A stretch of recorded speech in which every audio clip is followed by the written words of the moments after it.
right? They came in and gave us the reversed languages, so we would be able to work very well with the reversal. That was really sweet of them. Yeah, because what it does is it amplifies it, and it creates something. And it's really funny. There's somebody that is doing a trip someplace in England, some person, and they showed a diagram. I have seen this, but I just never had time to bother trying to draw it. And there it was. Oh, come activate this particular thing, right? It's the caduceus running inside the body, right? Where it controls. We always said the axiotonal lines 11 and 12 were wrapped around the core. They're not supposed to be, right? So we're going to be unwrapping those. And so I still have that diagram someplace. It isn't one I did, but it was one I saw. I was like, oh my God, oh no, I know that's not good. Now I know why. Sorry, what? Oh, thank you, Sue. She's here. Yeah. So I will just take the picture and show it. I'm not going to, like put let you see the whole thing, because I don't want to embarrass the lady or get her upset if she ever sees these videos or anything. I'm sure she probably means well. And they're doing some kind of like walk in the grids, a big long walk through the English grids on the Michael Mary line to activate this shape. No, not Sue. No, this other person. No, somebody, Sue from England sent us and said, look at this. Look what this group is doing. Right? Oh, great. Well, I bless them. I wish they would come to one of these workshops and realize why there are better patterns to walk, right? Especially on the Michael Mary line. Anyway, we will be we're in the process of restoring these flows, and they have to come through the mental body structures first, and we do it by the Tuliyas and the Tiwas and the opening the window. And it will begin the process of turning the flows on, but not just on one line. It will start with, I believe it starts with turning on the flow that would come in right over your head, which is the 12 fire chamber, right? And that means that would be carrying the A12 and A11, I believe. Yeah, A12 and A11 are the ones on the side, so that will be opening that main flow. And that will trigger, probably the next one, I wouldn't doubt, is the rod. So that's opening the staff. That would open the rod. And then it will send a spark, a 12-point spark out, all of them, and open all of them. So it begins the process of bringing natural, organic elemental language back into our bodies. I couldn't believe we were actually self-consuming. I didn't get that part. I mean, I knew our fields were killing us, but I didn't know how specifically, right? They're literally sending back mutated atoms into the body. We're still manifesting. We're manifesting our own death, right? This is why whenever we try to manifest something, you get maybe a bit of it that's coming in, that's opening to some of the flows to the mental body level that will allow some of what you tried to see come back, but it comes back with an equal and opposite reaction in the negative, right? So you're like, oh, that's good. That didn't come out good. It's almost like I got to the point where I started to realize I could be good at manifesting stuff. But sometimes it was in direct opposite of what I was trying to do. And I was like, I'm not going to teach this. I'm not going to do anything until I learn how to work this. I knew there was something wrong. Now, that's why we never had heavy manifestation courses. We teach you little things that you couldn't hurt yourself with. But I knew there was something wrong with that equal and opposite pole. That why did it always get twisted into the negative? I know we've taught before about, the green line and the red line. The good one, not green dragon line either, meaning emerald line, and the other one, the one you want to listen to and the one you don't want to listen to, right? You get that. Same thing with any communications, like channels and that kind of stuff. You've got both sets going. Some can bring in some of the stuff from the part of the mental body that is not on the wrong spin, but it gets twisted from the part of the bodies that are on the wrong spin. So it's very hard to tell the difference. I spent years before I ever started speaking, teaching, to be able to sense the encryption of one line from the other. I didn't know what to describe them as, but I could feel if that was right or if that was wrong. And I can feel every time a twist comes in, like when I'm taking these down, and that's why you'll see scribbles, like, nope, not that one, nope.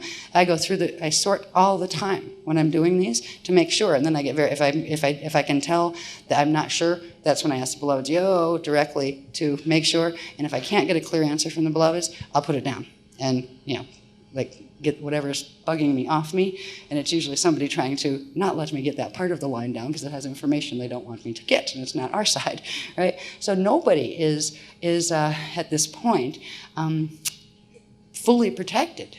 You have to learn to sense encryption. That's why one of the things that we're going to do, and we will do them, the hands-on, as I call it, even though it's not hands-on, it's like fields-on stuff, we'll do that tomorrow. But one of the things we'll learn to do is begin to sense encryption in ways where you can do that, because you need to, it has lots of applications. But one of them is to be able to tell which line is coming, be it an emotional line, be it a thought line. The thought ones are real important, because certain ones will send, the FAs will send thoughts running up on the false line through the bottom reverse spin part of the body sac, and that creates thought runs, and they will create like CDs in your head and things like that, and they're being run on a mass level as well.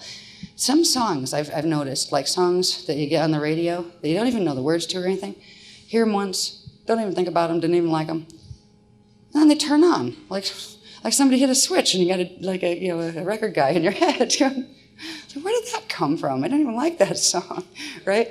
It's stuff that's cycling through the grids. They're using music too. I mean, the music industry here, and images. Look at all the images that we watch all the time. Look at what our children have been being put in front of to call amusement. You know, shoot 'em up games, you know, with the video, heavy light coming in to the eyes on the twisted sequence.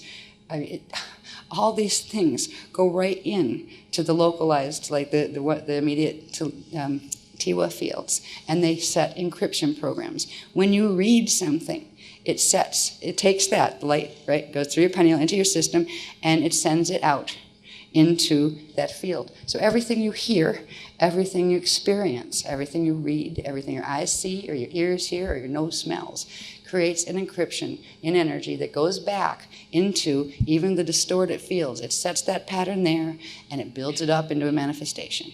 What they're trying to build here on the mass level is a mass extinction through self-destruction. They're trying to create the World War III drama. Not by coming in and bombing us with spaceships. That'd be a last resort on their part, right?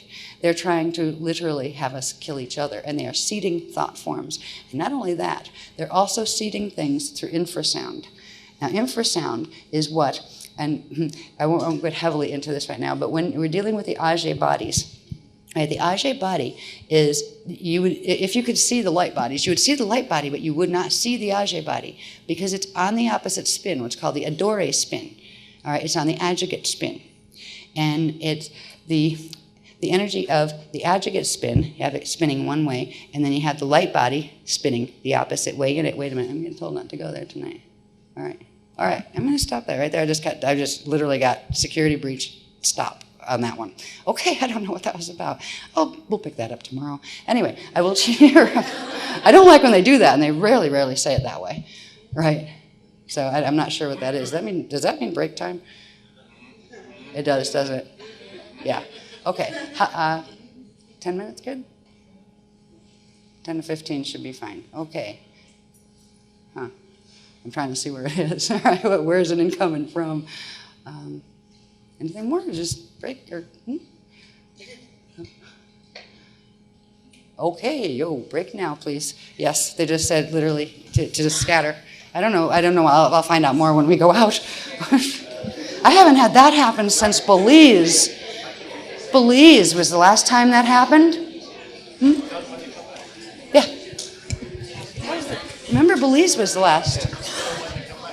Oh, I did. Just 10, 15 minutes tops, okay?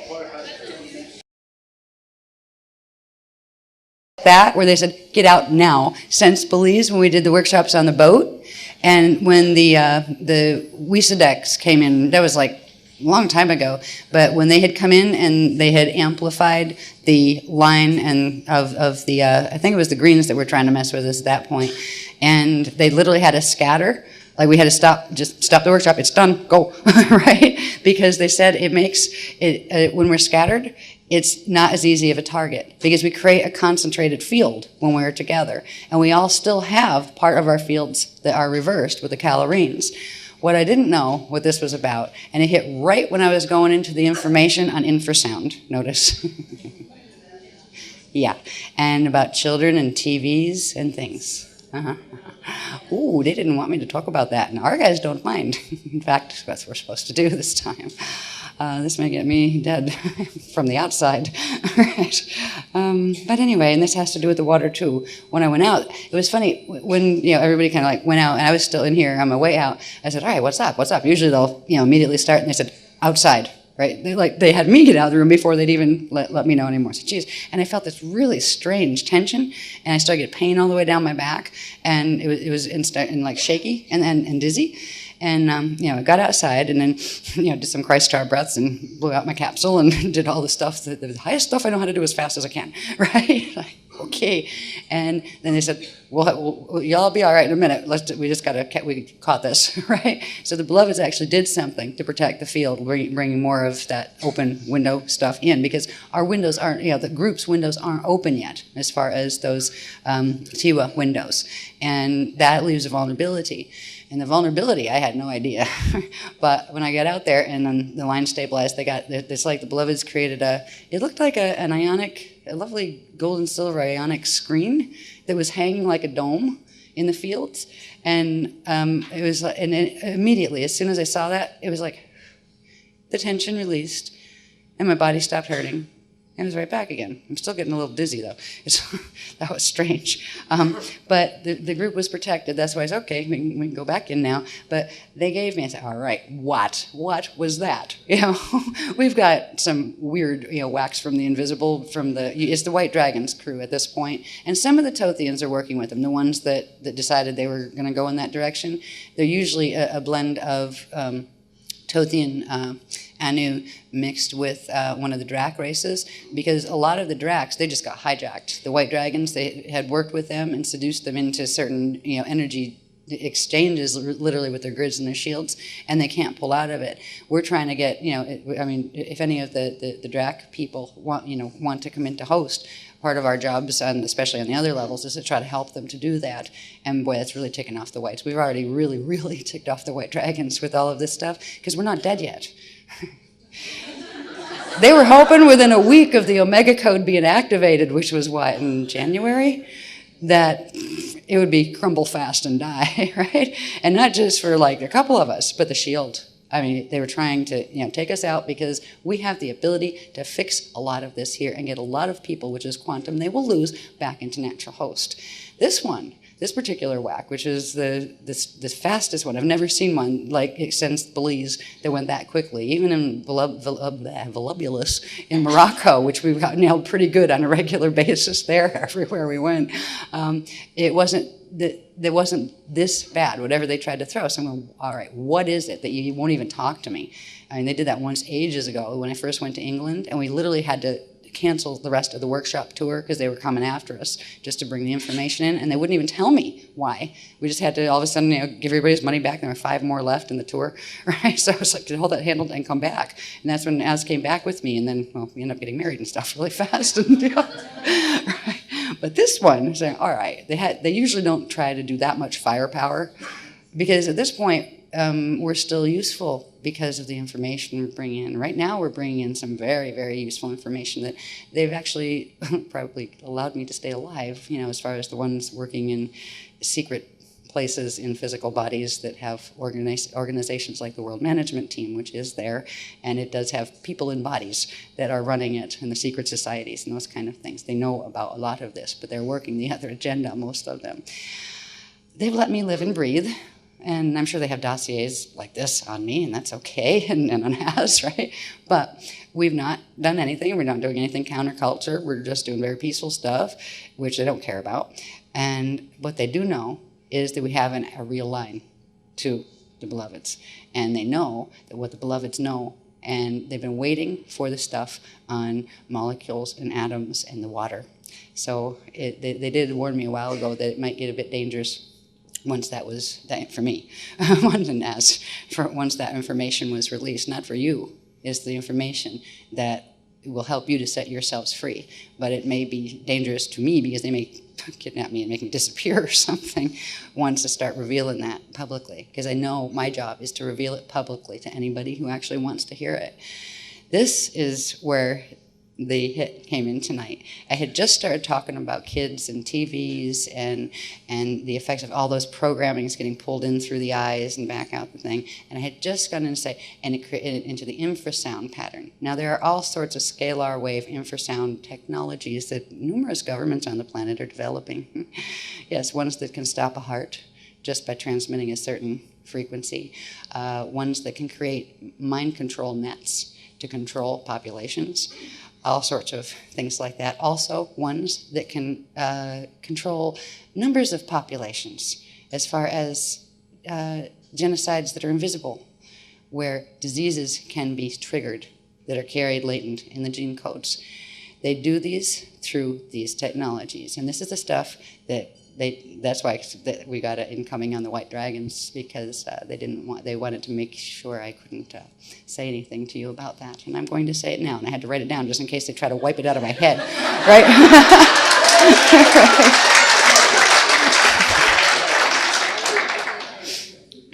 First, what they wanted me to do, and this is right where I was going to start to do, because I brought up infrasound, but I hadn't explained that in relation to the Age bodies yet. Now, we talked about this a bit in the May workshop, I believe, when we talked about the Age bodies and how the Age body itself, these patterns that we put in, the Tiwa plates that go into the Age body, they create what looks like a dot matrix in light. The encryption that they carry actually looks like a light form, but not here. The Age body and the light body spin in opposite directions. The light body in this side, we're on what's called the Ettore side. That is the clockwise spin on the D2 level, right? And this is the D2 telluric field. The Age body on the D2 level spins counterclockwise, so we don't see it. So when we send these imprints out into the Age body, they go out into the natural reverse spin of the Ettore side, and they go into the Ettore side, and we don't see them, but they create a standing wave scalar grid, right? A morphogenetic field over there. Here, it looks invisible. It's the space between objects, right? You don't see it. And actually, we're walking around in the light field that is the Age body of the Ettore side, right? So these are overlaid fields. Now, when we set these templates into the Tiwa fields, they go into the Age spin, or the counterclockwise spin, and appear there as a light matrix, a dot matrix light field. Here, everywhere there's a dot over there, it creates a vibration here in the atmosphere, in the air that runs right through the matter base, that is called an infrasound pattern. All right, that's why it's called the hydroacoustic body. Hydro has to do with the substance that it's made out of, and also about some of the stuff we'll read when we get to the readings. But the acoustic part has to do with what appears there in the Age body on the Ettore spin as light appears here as an infrasound pattern, which is an ultra, ultra low frequency sound that is actually the undersound inside of matter, right? The knowledge of this has been conscious in contemporary times since the Zetas came in and started teaching the governments about how to do certain weaponry and that kind of stuff. The Zetas are working the red agenda at this point, which got hijacked by the white ones, so they're red and white over there, and now the greens are splitting, and half of them going there, and part of them running over here. But they have developed, and they have progressively been developing, and putting lots of black budget monies, not just here, but in other countries too, into developing infrasound technologies. They have developed them to quite a degree. Part of that development was digital television. And notice they're killing the analog signal pretty soon, where you just can't get it anymore, right? The reason they have found some of the keys to working with the Metatronic version, with the twisted Cal fields, where they can send programming in, just like when you see something with your eyes or you hear it with your ears. It creates a pattern that goes through even the twisted processes, but it goes into the mental body field. That would be this part, right? This is the D3 mental body field. This area here, that 6.5 level of D3, is what controls the D2 telluric realm. That is the body mass, all right? They're programming stuff in using infrasound in it every time. I mean, it's not, I used to be able to see some of these sometimes, but the signals are getting better because they're harder to see. I used to see geometric forms coming off the light on the television sometimes. What the heck is that? What are my eyes doing? And they started to explain to me about the programmings and stuff that were being put through. And they seem to, I don't see those so much anymore, but it's a sound at this point. There's a funny sound, especially to high def and that kind of stuff. Yeah, there's a weird metallic sound to the high def things, and it's not just because they haven't fine-tuned the technology yet. They're using these to create mass mind control and through the body. And it's not only affecting the mind, they're also broadcasting up higher into these areas that they can still access because they're still inside of the body sac. So they're trying to do mind control from the higher ones and body control from the mental one.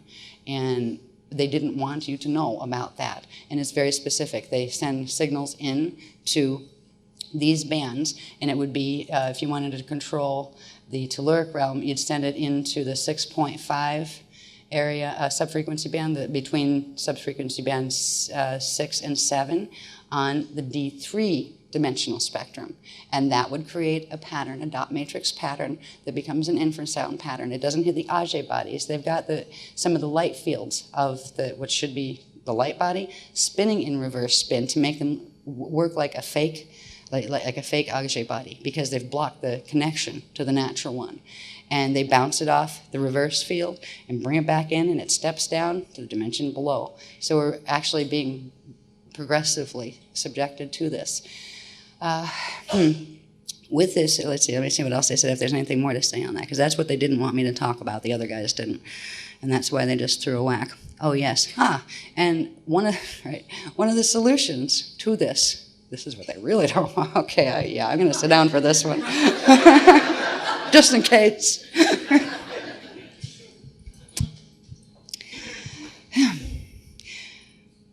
Okay, Matt was giving me a really funny image. He's giving me the image of the little, what were they, tinfoil hats that a couple people wore. After the movie Signs came out, yeah, and I think the kid had read in a book or whatever that the tinfoil, because of certain properties, would block the signals that the ETs were trying to send to mess with them, right?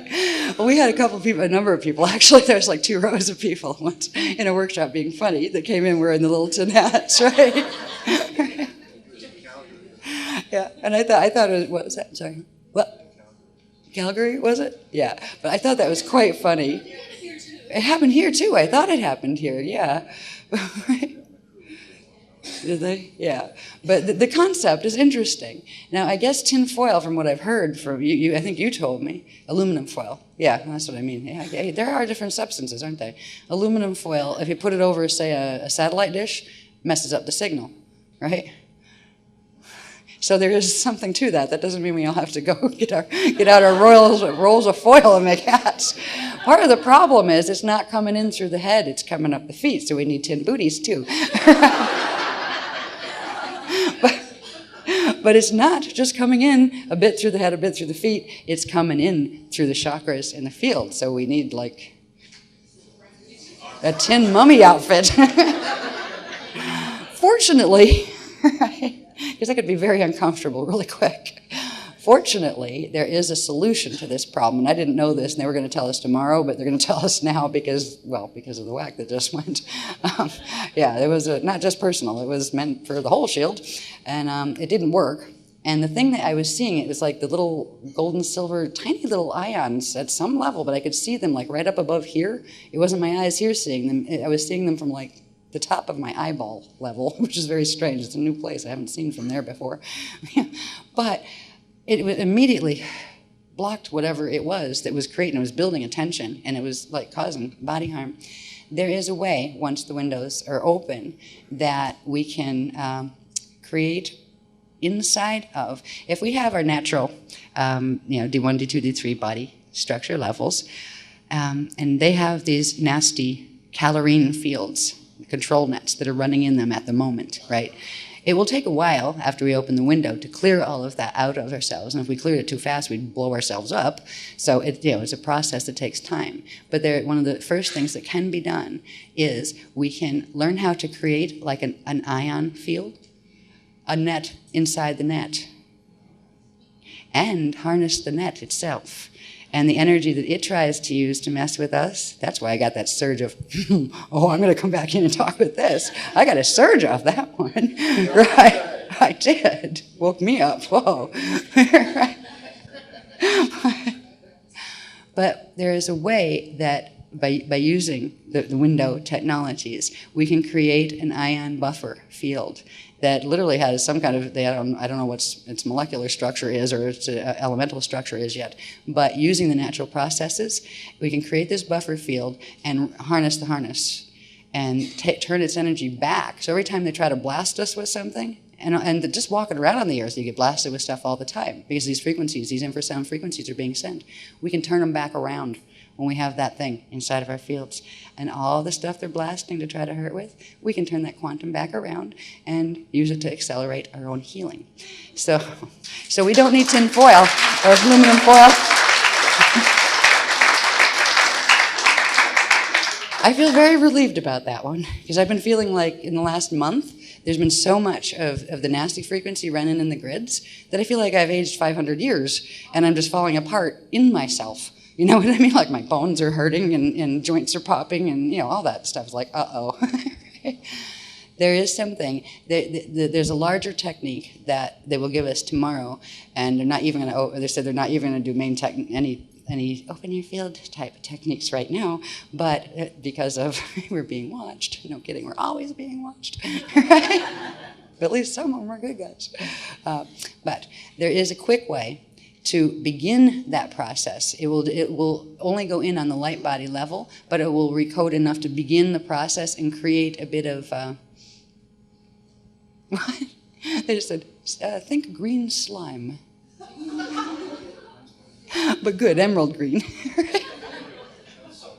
Like a jelly type effect filter that will coat the inside of the levels where the bio net is. And so we can't do it yet on the higher one. We have to wait till we open the full thing, but there's enough there where we can get that, that much. So it will stop the bio assaults that are being run through. And it's specific. The frequency is the space between the 6 and the 7 subfrequency band of D3 is where they're transmitting that particular set of infrasound mess that goes right into the physical body structure. So there's a quick way to do it that just has to do with optical pineal induction, seeing a code, inhaling it through the eyes, holding it, and then in your mind do the Russia, Ira, Christ star, now.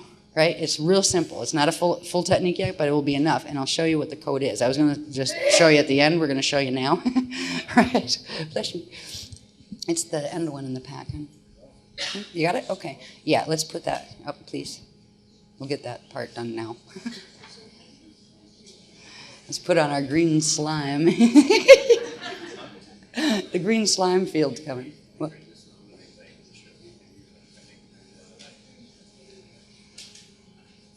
You want to run that? This holds the math. I didn't have time to paint it or color it or anything yet. We just got it. As you can tell, it's based on the spirit body structure, right? They would be the petals that you see. This is that's the lower flows of the figure 8 Navajo chambers, right? The core chambers. And this code, there's ways to use this. We're going to be taught how to use it in the chakras and that kind of stuff. It's also going to be, this is called the feel-good code because it can be used for all sorts of things, and what it does is open the flows back up. What we need to do though, honey, is see this one? I didn't have time to put it right on the paper. This one needs to be on top. See the one with the little, look like a sun around it? Yeah, that represents our vector 4, all right? Because or not vector, but horizon, because we're on the 410 line. Okay, let them just do a couple of these first just to get it in. And you seriously just, look at it, bring it in the eyes.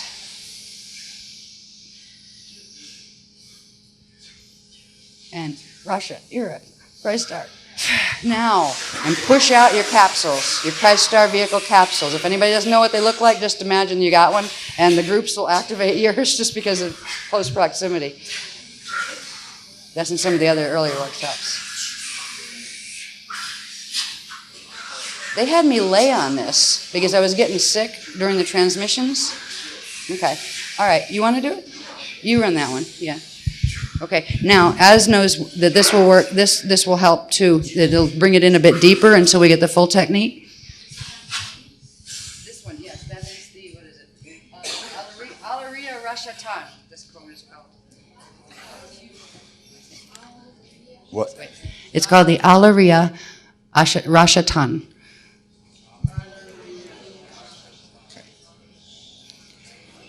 Okay, this is something that I don't know whether we tripped over it, but we finished up in a horizontal position. And this is something that I've waited for personally for a long time. I've talked to many of you before about trying to remember that a code is alive. Okay?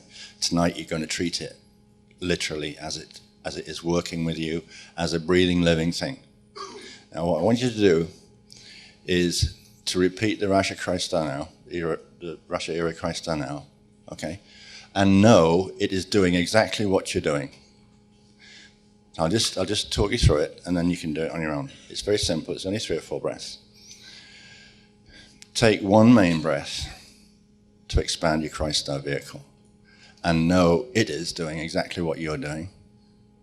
And as you imagine your own Christ-Star vehicle expand, if you like, imagine, see, or intend, whatever way you connect with it, that it too has expanded its own Christ-Star vehicle around itself. Okay, that'll be breath 1. In breath 2, I want you then to create a miniature of the Christ-Star vehicle sitting up in the peak part, okay, and know that it too is doing the same thing as you. On the exhale, you push out the miniature Christ-Star vehicle as it will, and those 2 miniature Christ-Star vehicles will meet far out in space. What? They were saying no, not now. There's a good technique. We don't want to do that now? Not on a security breach. No, you want to keep them in their bodies. Right.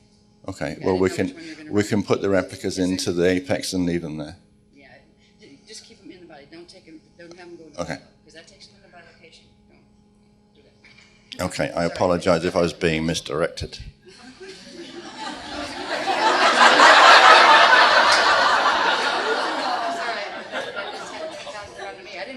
This just in, correction.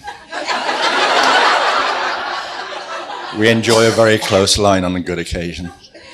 So then, when you exhale, exhale the miniature into the peak part of the Christ-Star vehicle.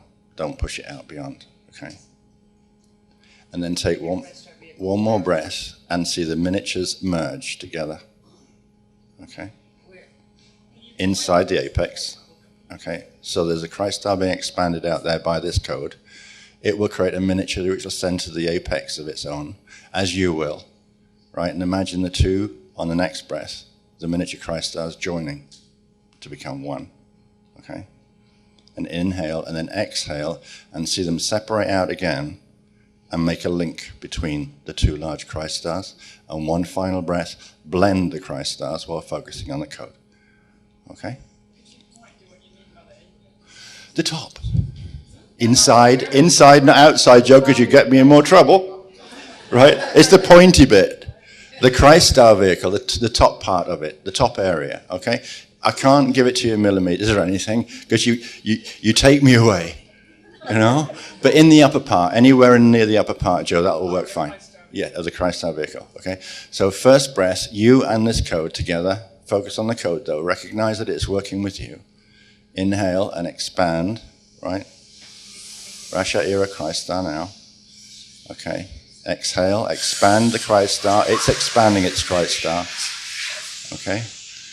Inhale and then exhale a miniature version of the Christ-Star vehicle up in the top part of the large one.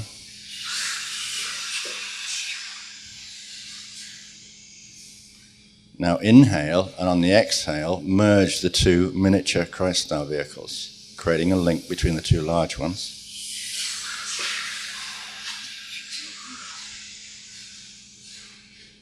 Okay. Inhale once more. Bring the miniature ones back towards you. Exhale and merge the large Christ-style vehicles. And I left a step out to keep it simple, but it's brought you to the place we need to be. That is a better form of induction. It's a better form of connecting with a person that you want to make a special connection with in terms of pre-technique, meditation, intimate moments, whatever you like.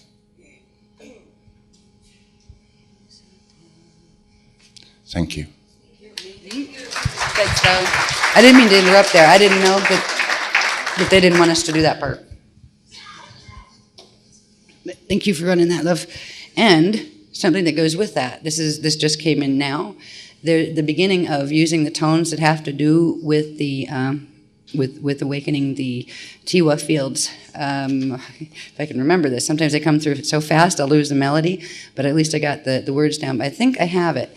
And if anybody has a tape recorder, this is good because at least we'll get the sounds that originally came through on, so we can pull it from there. Now let me see if I can do this. And it will begin the process of activating that code in the system. What that code does, that is a code that is a part of your natural living consciousness that is the structure of the entire, your density body structure with the Ajay body. It is the hydroacoustic programming code that brings back and turns back on those flows, because right now they're the natural flows that would normally be on in your body, in your DNA, and in all of that. They are blocked. And they're actually turned off in the gene code by the epigenetic overlay because of the filter that blocks out the actual chemical compounds that would allow those frequencies of energy that are atomic to come naturally through the body. When we put the code in, like we just did, in Christ-Star protection with the Christ-Star vehicle activated, which is the Rasha era Christ-Star now, calls on all the bodies and pops in an activation. This one will begin setting the sound equivalent to bring it through. We program it in by looking at it, right? And then sing it in to where it pulls it through faster, through the cycle faster, so it can come back out as the infrasound pattern. And this one I got was, let's see. All right. The first part is just very simple syllables, but they repeat it 3 times. It goes, mate, mate, mate, and you can wait on that one for a minute. They said build that up for a little bit, like in sets of 3, and then we can bring it up a little higher as well, and you can move it, like some people do higher, lower, wherever your voice fits. Okay. We'll start with mate, mate, mate,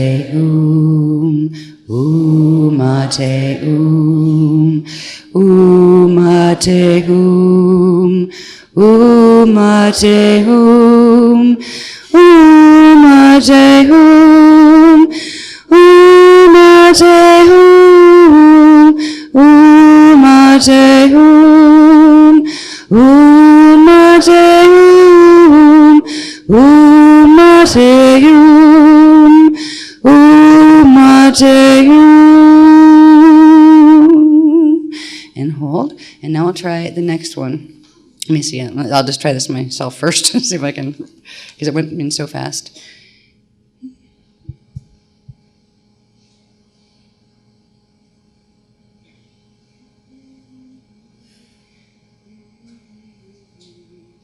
Okay, the tune is this. I think it goes.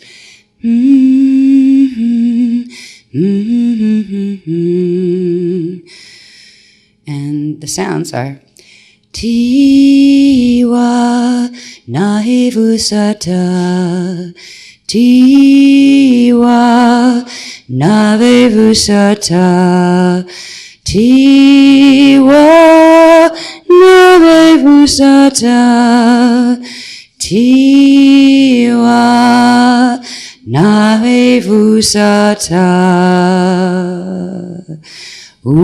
Matahum, matahum, matahum, matahum, matahum, matahum, matahum, matahum, matahum, matahum, matahum.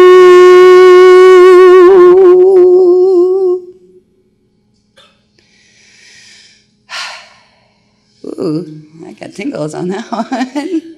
That was neat. I like this one. And these are just the beginning. Right. Oh, no, no. How long is this song? As long as I also have 12 letters of the alphabet I have to get down tomorrow, and all the techniques and all the other stuff I'm going to teach. Oh boy, and it's already tomorrow. Yeah. All right. Just so you know, the syllables of this, they were um, and then separate word mata, ma-ta, both little ones, like not with big A's, little A's, and then again in that part. Big U, little m. Mata,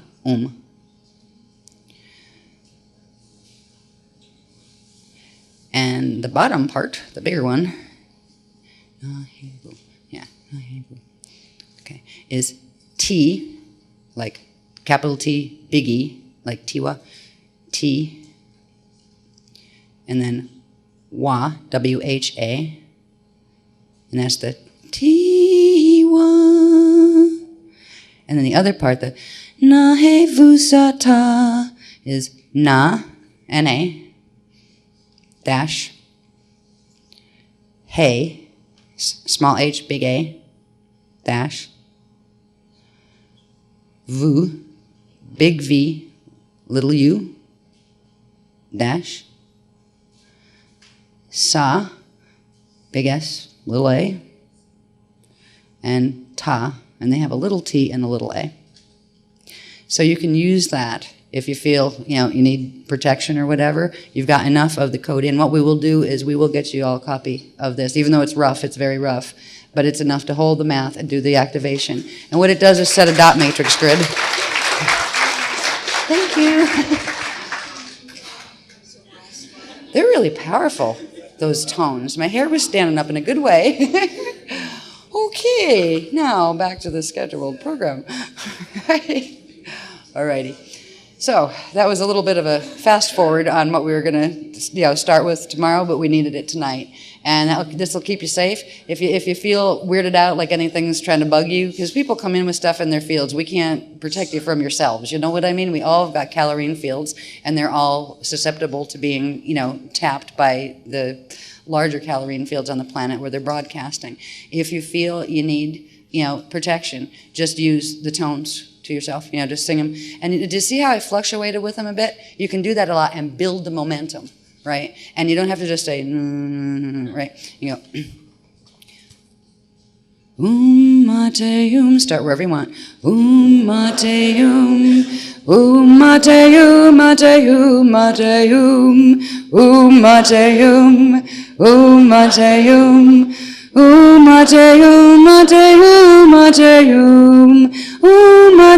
mate,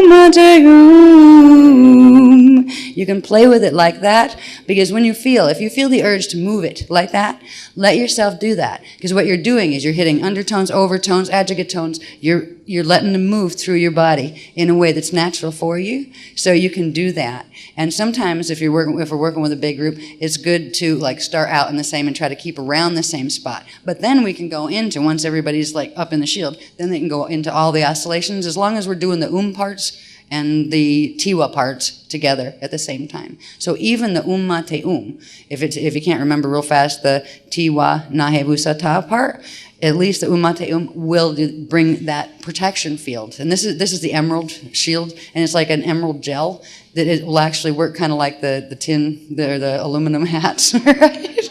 Because it's on the inside. It'll put it on the inside of the D3 level of the Ajay field, and that one I think is the one that's called, what is that one? Oh, that's the one that has the big long name. Maybe it's Mate, I don't know. But it puts it on there as literally like a cleaning film. So when their broadcasts do come through, it will clean off a lot. And I won't clean off all of it right away. We have to build the strength of this inner bubble protection field. What we'll eventually do is we will have one of those. They're actually like metallic light that will work very much like the foil hats. And will progressively be able to create biological immunity to this stuff and build it up in our systems. And that's why they're giving us these technologies now, because the the White Dragon forces are speeding up the activation program of the mass mind. They're messing with the whole mass biology and trying to first do the mind control bit of getting them into war so they can, like, people can make each other extinct, you know. And they're also kicking up the ones, there's certain ones they want to keep alive, of course, right? They want to keep me alive until I give them whatever. There's something they're looking for that they know the Guardians know, that they can't do something because they don't understand something, and they know our guys know it. So they let us live, breathe, and walk and talk, right? Haven't hit that one yet. But anyway, this will give you some immediate protection for tonight and, you know, forevermore. You can use that fast. Yeah, excuse me. Can you share this with our TV watching children? Yeah, please do. I'd like to learn how to put one of those bubbles right around every electrical appliance, every TV, every one of those little Game Boys, all those things. I think we will learn how to do that. We will learn to transmit that buffer, because it's more than a buffer, it's a transmutation field that will turn the reverse stuff that's coming into the bodies from the omega pulses, it will turn it back around and make it usable quantum. Oh, it's about time. I've been so, I feel like I've fallen apart from the inside physically, you know, from the omega activation. This is where we get to reclaim that energy and turn it back around. So even if they're sending in stuff, you know, into our energy field, they're trying to stimulate our own energy fields to produce stuff that doesn't belong there. It will turn all of that back around, and the more they hit us, the more we'll be able to energize ourselves more quickly. Yay! Thank you, brothers. I just got an image of the little Ever Ready bunnies, the little pink bunnies with the drums. Keeps on ticking or whatever. No, that's Timex. But whatever the little battery bunny does, it will kind of like, you know, it'll rev up our batteries, because we'll be reclaiming our own quantum, because it's our own quantum that is being used against us. They pulse the shields through the planetary grids, and it sets certain things in motion in our twisted calorine fields, and it transmits what they sent through the planet body, it transmits it right down into our bodies. So now we'll be able to reclaim all that quantum. And I bet eventually we're going to be able to transmit at least to some parts of the planet a strong enough field that will serve that way too. Like start with maybe over our houses or apartments. Yeah. Yes, exactly. You're absolutely right. This has to do with creating a superconductivity field. All right, and this is just the beginning, because eventually the bodies themselves, when they heal, become superconductors, and that means they can run like, you know, pure natural electromagnetic currents. And I know science tries to create false superconductors here by stuffing stuff together on this level, because they don't know how to manifest it directly down here. That's what they haven't figured out yet. They know, and the Zetas won't tell them. Right? Yeah, I mean, this is ET technology that was brought here and given to certain organizations on the planet and secretly developed, but they didn't give them key formulas and things, because the Zetas weren't their friends in the first place, right? The Zetas were trying to set them up so they could use them to do the legwork and the dirty work, build the stuff here, make that, put that there, you know, that kind of thing. But they wouldn't give them key things about understanding the elements and what you could put together to, you know, to make whatever it is the White Dragon, the human peoples that work with the White Dragons want to do, because they want to do something that has to do with the Montauk experiment, that kind of stuff. There's something they realized something they could do with that, and they wanted to make it bigger. But there are certain key somethings, and it has to do with atomic relationships that they don't understand, and the Zetas won't tell them. Well, maybe we will by accident, but by the time we do, they won't be able to use them quite the way they thought they'd use them, because we'll have the windows open. Now, what I would like to do is I do want to get to the readings, and the one set of charts I will try to read up there, or I'll put it up for you to see, and I will read it off the paper.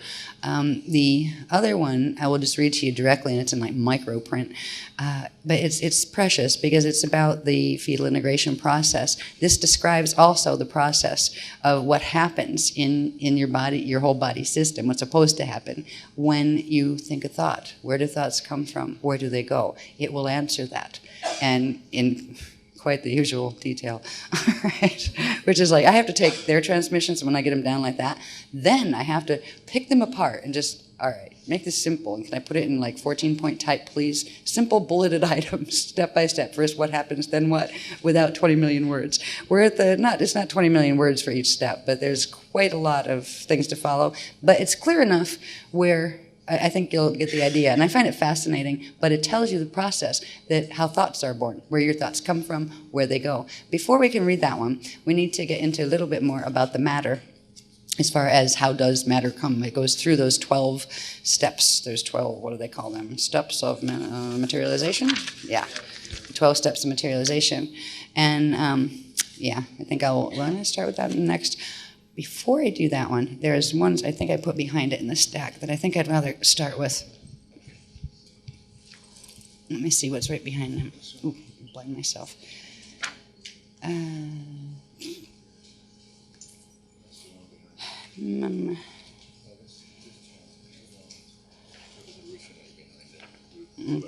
Yes, I'm done with that one. Let me see this one and the couple behind it, because I might put those behind this, because I think it's easier. Okay, I got the periodic table. All right, I'll read it I'll do the big one first. This one's a bit of a challenge. Yeah, I think this will probably be the best sequence. Okay. There's 2 pages of this, just so you know.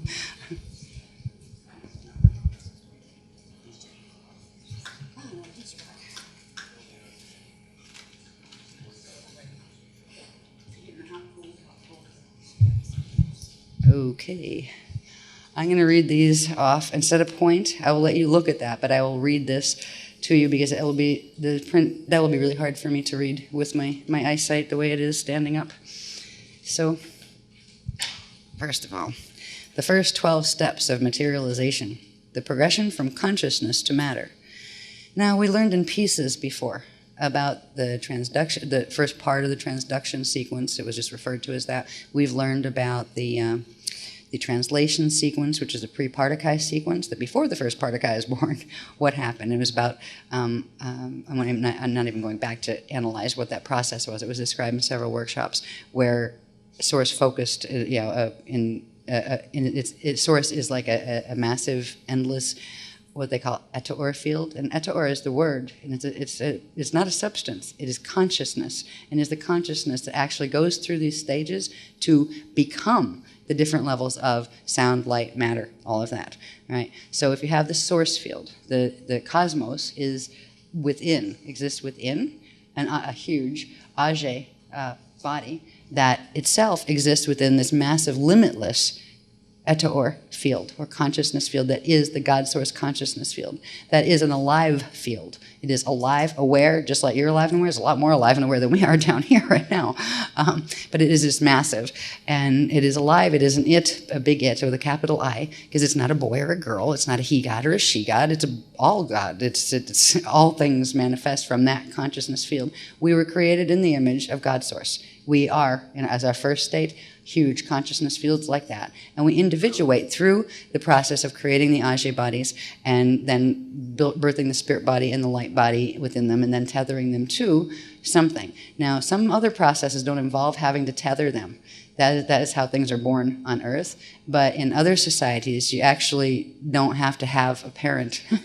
You can just pop yourself into being. When you get into once you've transfigured a body and brought it back into its natural, what's called the Mashiach fold, you have an eternal life body at that point, and that will be your core encryption of whatever body you take. Like if you take the body now and you take it through transfiguration, that will be your eternal life body. But you can shapeshift it into anything you want temporarily, but it will always hold your core encryption. But anyway, these are the steps where it goes from consciousness through these substances, but before substances, there are what are called pre-substance states, right? And they all have names. And I'm sure the names have sound tones, and that's why they have the names as far as what these things resonate as. Because, they don't just pull names out of their hat. They name things that go with the sound vibrations and light oscillations that the substance holds. So the first set, this has to do with is born of the etaor conversion. It's called etaor conversion. That's where consciousness conversion within the personal, planetary, and solar atomic body. So this happens not just in your own body, but also in the planet, and the solar level, and the galactic level. So it's all of the levels of the body, all the way up to the cosmic one, are going through these processes. And this is where first consciousness from that source field. If it's your own little body, your immediate source field, your individual one, is your Ajay body that comes into being during the early portions of the Cetus cycle that we've talked about before, and we'll probably touch on, at the end. But so we are drawing. It is through this we put a quantum of consciousness of pure Eta or self as pure consciousness, into this structure of the Ajay body, and then fill the Ajay body like a bubble, like you filled a balloon with air. And then that consciousness goes through these processes to progressively become matter. So it's actually your own Ajay body that is feeding in from the point of fetal integration, is feeding in the energy and expanding the form as it's downloading its consciousness into your consciousness, into the body. And that's what grows the body from the point of fetal integration. That becomes yours. Before that, the body is actually still the parent's, because you have not tethered in and started bringing your consciousness from the Ajay field into progressive manifestation and materialization in the body. So this process occurs through various levels between the Ajay body, the Rasha body, the light body, and different parts of it take place at different stations in the bodies. So in this you'll see that, like for the first one, for example, it says born of Eta Or conversion, which means the conversion of the Eta Or the consciousness, that pure consciousness, within the personal, planetary, and solar atomic body. When fetal integration begins, this process is set in motion in the physical atomic body. That was the borrowed body that was grown into the baby. The baby had to grow to a certain big enough point. The baby grows before you integrate into it from the donated quantum of the Vibhati cell that was given by the combination of egg and sperm from the parents, right? That is actually what grew the body. And then when you start to come in and tether, that can't happen until about 33 to 56 days after fertilization of the egg, because it would blow the egg apart. It would actually it would kill it, because there would be too much energy for that little tiny egg to handle. So the body has to be grown to a point where it can handle the high frequency of a new consciousness coming in. So this process, it also happens in the core of stars and cosmoses and things. This is the birthing process by which everything is set in motion. It works a little different as far as it doesn't anchor to a fetus exactly. I'm sure there's something equivalent to a star fetus, right? Which has to do with possibly anchoring into some little thing that already exists in the manifest field. Or maybe not. It might be one of those that are able to just, maybe like, where did the first bit come from to form the Ajay body? Where was the egg and sperm that started a star? I don't know the answer to that, but I have a feeling they don't need one. I think at that point they're a level of consciousness where they can create their own first Vibhati cell of their own energy and grow that out enough, and then get inside of it and grow inside of it. I have a feeling that's how they go. But these processes happen on the personal level all the time. Every breath would involve a very fast version of this, much faster than we'll read it. And it also, in a living planet, in a living star, this is the same process by which the planet or the star or and the cosmos breathe. And it starts out, before the breathing can happen, there's a certain stages of substance where consciousness first becomes pre-substance, then it moves from pre-substance into what is called hydrolase, which is, this is the pre-substance compound. It is a compound pre-substance. And there's a different type of hydrolase that comes later that is an atomic substance. And it's not a pre-substance, it's an actual substance. All right? And hydrolase, wherever it is, be it in the pre-substance state or once it gets into atomic state, it has a very specific code as far as its combinations. In D3, it is H2O2 He3. Right? That's D3 level. That's 2 hydrogen, 2 oxygen, and 3 helium. When you step that down using that very intricate chart of making sure all the spins are right and counting everything, it becomes, in D2, it becomes O2, H2, N3. All right? That is what the substance of hydrolase is in atomic structure. We find out as we progress through this that it is the structure of what living water is supposed to be. That is what living water is supposed to be.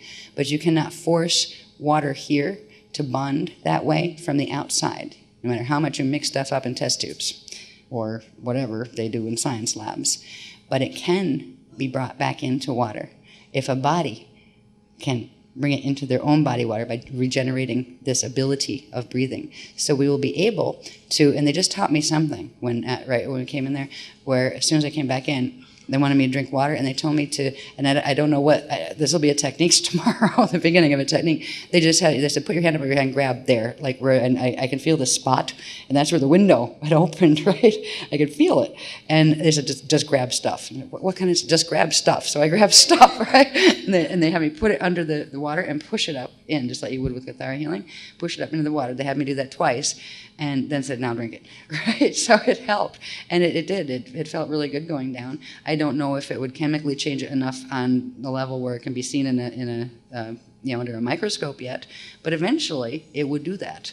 And if we could build enough frequency, but even a little bit of it, even where it's so tiny that it would, it would be hard to find in a microscope, it creates a field that opens the potentials of these flows, the potentials of hydrolase coming back in, where, all right, they're saying what it does at first, it will allow the D3 natural element to bond to the dead one, all right?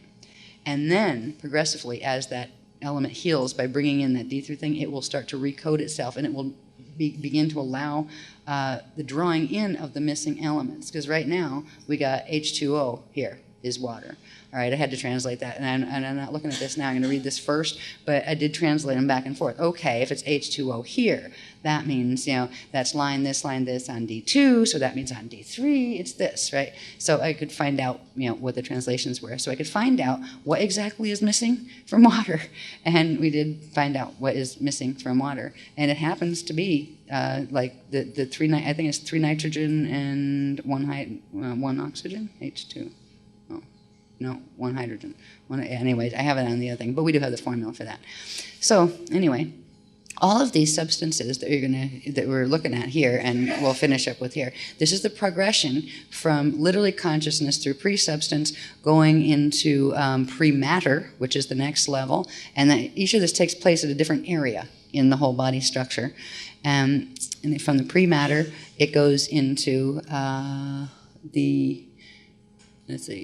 goes into those 15 states of atomic matter. It starts going into the atomic level first as various things, like hydro something and then thermo something. I'll read this to you in a minute more formally. But then it finally comes into what's called into ectoplasm, okay? Now, an ectoplasm, there's a difference in these. When something in the early stage is spelled like endoplasm, it's not plasma, it's plasm. Right? By the time you get to these stages, the plasms have become plasmas with an MA on the end, not just an M. All right, so there's a difference between those substances, all right, and the spelling reflects that. So it gets into the ectoplasmic state, and that is the one right before it goes into what our matter state is, like what our atoms and elements are made out of here. And the ectoplasmic state is interesting because there are 3 main substances, or they're substances at this time. They're considered ectoplasmic crystalline electrolyte atomic matter. So it's like, it looks like gossamer threads of like crystal that things are built out of. Like you can see, because I can see them sometimes. I can see the ectoplasmic levels. I didn't know what they were, but I always thought they were pretty. Right? And this substance, the first one of these substances of electrolyte, crystallized electrified light is what the substance actually is. Atomic light. And it's called celestalon, right? That breaks down and becomes 2 other ones. One is celestaline and one is celestalite. We have the formulas there for what they are. And what's really funny is celestalite is what used to be called white powder gold in the old days. So that is what in the old days they used to hunt. The ones who couldn't go through stargates used to hunt those who could to kill them, because there would be a burst as they tried to get out of their body fast. Once their bodies were killed, there would be a burst of hydrolase conversion, a real fast one, that creates the celestolite. And the celestolite would come out on the skin, and they would actually dust the powder off the skin of the person they killed, and then take it, because it would give them temporary electrical superconductivity abilities in the body that they could not generate themselves. I can hardly wait for this to start. Oh boy. Which is something eventually, well, by the time we can do that, they'll get us out of here. Yeah, so they don't go hunting again. This time, they are going to open the big window on the planetary level that goes between. They're going to force through the calorine fields between here and median Earth, so we can begin the process. And by the time we would be worth hunting, we'll be out of here, okay? Right? They're not going to let that happen again this time, unless some people want to stay. I mean, some people will stay, some guardian-type people stay in the worst of battlefields because they want to help the rest that are stuck in it. And no one else has. Not again. Yeah, it's like never get to retire. But we will have progressive protection from those kind of things as we get this. It's not going to be a fiasco like Egypt was, because Egypt was a fiasco. There were still some people who had a little bit abilities left to go through. You had hibernation zones open. You had all sorts of crazy stuff flying in Egypt. And there's a lot of nasty things going on between what were the Leviathan races, which were the ones that had hybridized in for bioregenesis and decided to go, to the dark side. And they were, killing our people because we could go through gates, and made them very jealous. And why they were whining, and why can't we do that? So, you're on bioregenesis. We'd be glad if you could, but you got to wait. And they wanted to take the substance to make it happen, to try to override the natural processes, because they got themselves damaged in the first place. That's the only reason they had to come here on Earth, to bioregenerate. But they wanted the quick fix, right? And then they figured, it would be better to just make a substance. We could trigger that, And they had little recipes that would almost work, but not quite in Atlantis. Because if they're not naturally manufactured through a living body that does it, they don't really work very well, and you can get yourself spontaneously combusted attempting to go through a Stargate, right? So the real stuff worked best, and that's why they hunted for it. Anyway, this is way up in the process of, this is the step-in sequence where consciousness is actually stepping in to the levels of manifestation and then materialization. And from the celestaline level, it gets very interesting. This is where we find out what the heck is our matter made out of anyway. And this is where we find out why water is important. We're actually, the atoms of elements here are made of crystalline liquid light, atomic elemental water matter base. The base of our matter here is water, but natural water, hydrolase, all right, atomic hydrolase. What is missing from our water are part of the little atomic numbers and letters that would go in that formula, and that's why it is dead. And in fact, what it does is help to run the transmissions that are being sent from the twisted cal fields. And we're going to be taught how to start healing our waters. We started this, and a lot of people, and then thank you guys for doing it when they went home from the May workshop. They had 7 blasts that they could stick their hands in and blow in, because it started the ability to heal the water in the body. But it's different to be able to heal what's in there at the moment. Then that goes away. You have to get back the ability to make more of that, right? Or you just have to keep on healing myself and bringing the technique. You don't have to do it forever and ever like we've been doing for 10 years, right? Where you just have to keep doing the techniques if you don't want it to shut off. This will begin the process of where we learn how to use water in a way that we're not using it. Everybody uses water. Does anybody ever communicate with it? Not usually, right? We can communicate with the water and offer it a healing first, and then the water is very up for this on the planet, by the way.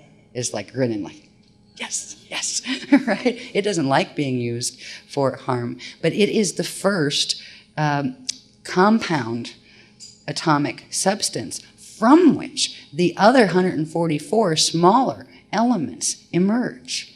So it is the compound. There is a compound before the individual elements. And this happens on each of the stages. So, I don't think I'm going to spend the time reading all this tonight. I've showed it to you, and I think I will get you a copy of this one too. All right? Yeah. Just in case they kill me before the next workshop. Oh, God. It's out there, right?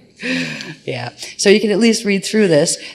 I'm hoping there's no typos. If I find them, I will let you know, because it is a rough copy. Yeah, there was no time to proof anything in that regard, but I will, when we have time, the workshop's over, I will proof it to make sure, and I'll just, we'll put it out on the site or whatever, the website, to let you know what letters are wrong or anything, just in case. All right.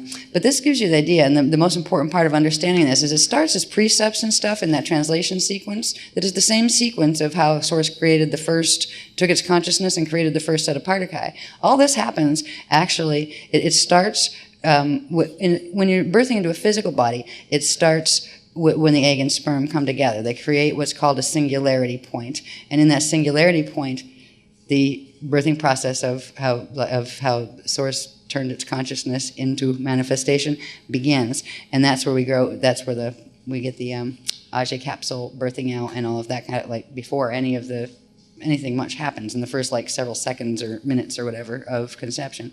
But anyway, then the process is the first part. One thing I do want to talk about this is the first part of all of this is where consciousness first starts to change into pre-substance is actually in the atomic body. All right, so there's that thought seed that has to be set, even if you're a star or something. You got to seed something. They might create their own atomic body, like a little blob of atoms that they can anchor into. We have to use fetal bodies here to birth in, but it starts in the atomic body. The physical body has always been the key to this process, and if the physical bodies are blocked, shuts the breathing down, kills the body. That's what they did to the planet. That's what they did to the sun.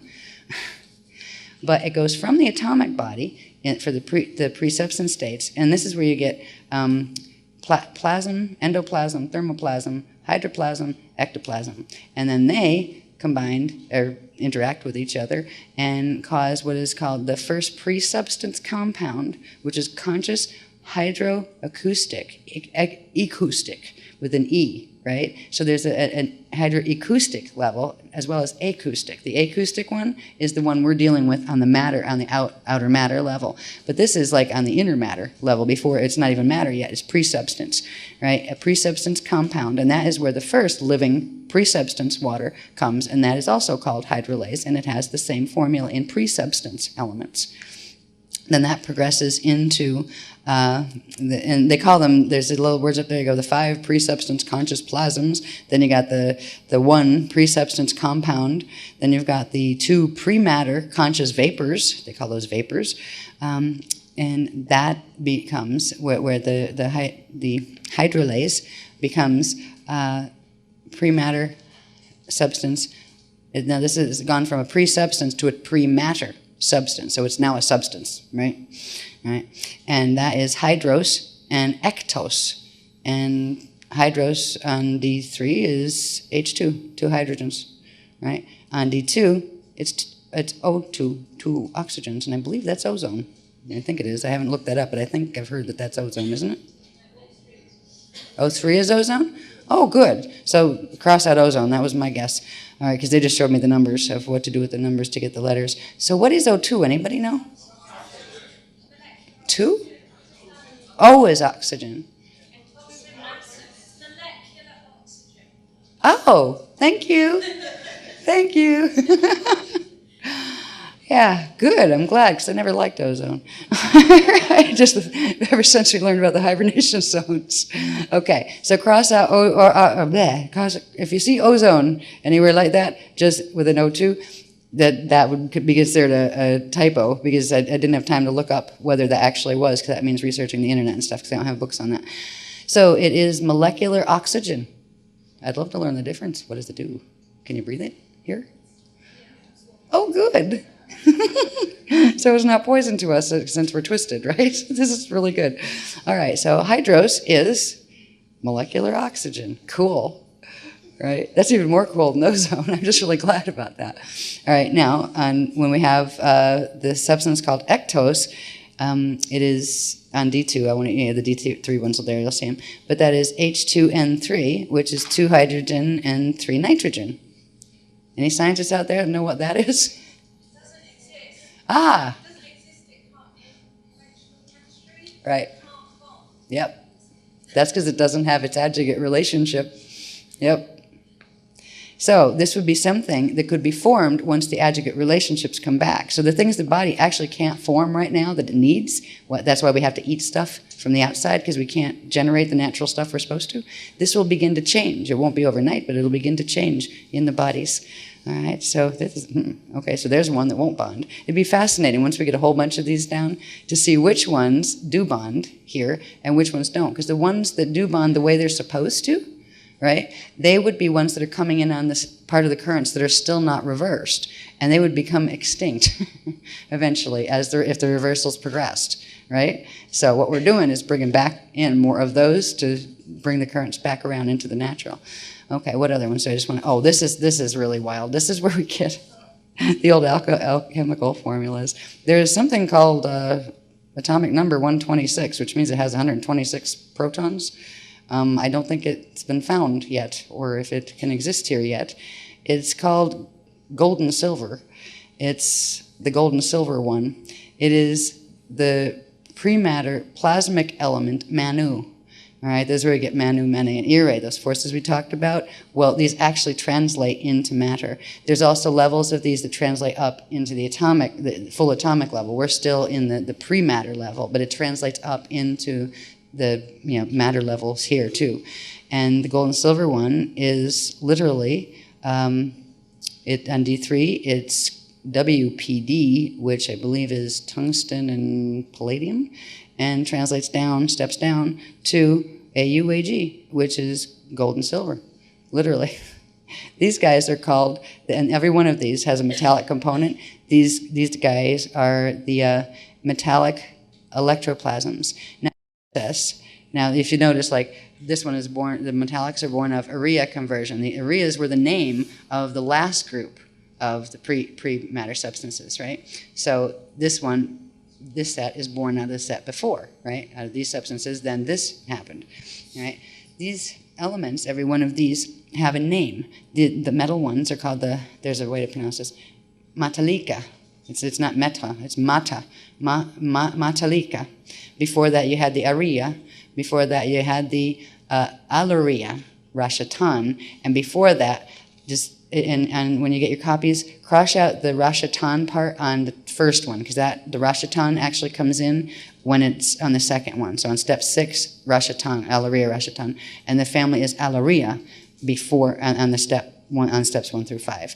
But these are family names that you can sing and tone and stuff and use to bring in the natural family names with their signatures that will we will be calling in those substances, when we need them, and eventually we'll be taught how to use them and what ones we want to call, and forwatch, those kind of things. We have the Iridea, or the step 9 ones, and they're the one that form the Iridanus. And interestingly, they're called the Iridanus nobilities. These are a hydrogelesic irradiant, which means it's holding radiation power, atomic element matter base, and this is hydrogelesic atomic. So we're moving into atomic matter base, and you got hydrogen, neon, helium. And 3 other ones that form on the bottom one, which are krypton, xenon, and radon. These are the noble gases, except for argon. Argon, there's some that's not one of those, and I don't know where that comes in, but they said that's not one of them, and don't put that in there. But literally, the ones that are in the atomic chart as the noble gases, these are the Iridanus nobilities, which means they should have, if they were functioning normally, have the ability to carry the Iridanus frequencies of ethos and eros and logos. Right? I don't know if we have those. Yeah, you got those. Okay. I just want to see if there's anything else to point out on this. Yeah. Okay, and now born of the Iridea conversion, or Iridea conversions, the next step, step 10, creates the Edanya.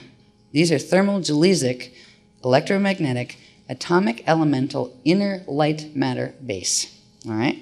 So it's going into inner light now from the inner hydros stuff, whatever that was. I'm trying to keep track of all of these. This was a bit hard to put together of translating all this. Like, who's on first? What is that called? All right, yeah, right. And it tells you what creates it, too. We're following, like, the one thing over here, step 9, that was created by Taran phasing. We talked about the Taran light seed, so we're entering light body at this point. Right before that, it was the dark matter templates phasing and the Rasha body, the Navajo phasing. So it's just the charts will explain about where it's coming from, what level it's coming, and engaging in. The important thing about knowing these is this is where we start to understand where the elemental formulas start coming from, and it also gives us the beginning of understanding just how it's very organized, and there are specific elemental families. And since this is consciousness in the first place, right, when you come in and this cycle starts in your own bodies on a natural level, like it's supposed to a fetal integration, whose consciousness are they? Yours, right? It was part of the quantum that you brought into the Ajay body that then downsteps itself through the atomic transfiguration into form your body. So it's not that you're taking somebody else's consciousness or some, strange geometric form out there that's alive, right? They're you. They're parts of you that are in that shape, just like the atoms are parts of you. It is your consciousness that is manufacturing the body. It is your consciousness that is manufacturing the light body and the Ajay body. And that exists within a larger field of consciousness that takes you into the group part where you have your incarnational selves and probable selves first and incarnational selves. And that takes you into race shield stuff where you have, the species you're a part of and then the planet you're a part of, the galaxy, etc. So there are all of these bubbles within bubbles within bubbles, very big bubbles holding many, many, many, many little ones. And the little ones are pretty complicated all on their own. And this is only our density 1 level that we're dealing with here. But the density 1 body, I'm not sure why yet, but holds the key to this. And there's later stations where we will actually open up and do soul retrieval on ourselves and get that, the higher parts of our light body out and things. But there's some reason that this body, the density 1 body, is the key to doing this quickly, instead of having to do the slow evolution where you go from here to Terra and then from there to Gaia and the whole slow climb. And they haven't shown me the difference yet, but I know there are these levels on each of the densities. So anyway, we've got the Adanya thermodelesics. What are they called? They're referred to as the inner matter, conscious thermal ether vapors, the thermoplasms. Then we have the next ones are the ectoplasms, and they are the ones that look like gossamer crystallized light that almost look like threads that bond together and fill out matter. I almost think of fiberglass threads and how as if they were in a fluid and we're kind of starting to stick together and form shapes and filling out forms. The intelligence that they carry is actually internal. Okay, they are conscious, they are made of consciousness. And once the encryption, an encryption is set in them, they carry that encryption, that idea, and they literally follow it into manifestation. Every one of the elements does this too, right? So how does hydrogen know how to bond to this or whatever? Because it remembers. That's the problem that's happening here because of the light distortions in the light body structures of the planet. The elements aren't remembering how to bond because they can't. Their processes are shut off just like ours are. So they've become dead matter. It's becoming absolutely dead matter where it can't connect with its adjugate to keep the life cycle going. So it becomes finite and it falls apart. It gets that half-life thing, right? Well, you have a whole life, if your atoms are working right, and your atoms have a whole life if they're allowed to do their natural cycling. They don't do this deterioration thing that happens down here. It might be in the natural world here, but it is not a natural phenomena for that, right? For decomposition and things. And bodies falling apart around you while your consciousness is going, oh God, another year, right? Okay, let's see, anything more on this page? The one thing that I didn't understand before was, I knew there was something about the water, and they kept referring about the water body, the water body, the water body. What are you talking about, the emotional body? Well, that's part of the water body. But yeah, but there's more to it. And what I've got out of this, and there was like a little light bulb going, okay, I think I'm getting this now, that the next step from the ectoplasmic level is going into the atomic as we know it level, the outer light body matter or atoms, and they're born of the family before, which was the Celestialine group, and they were called the Celestali. All right, so that family, the Celestialine group, were called the Celestali.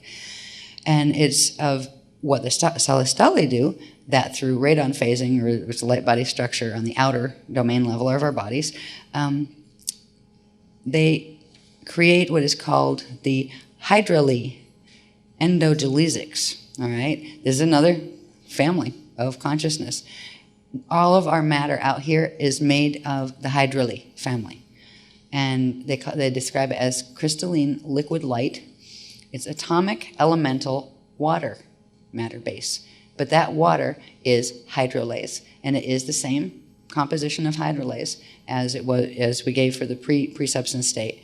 And this hydrolase is actually atomic. This is what should be cycling through the planetary body. This is what our oceans should be made of. This is what our bodies should have.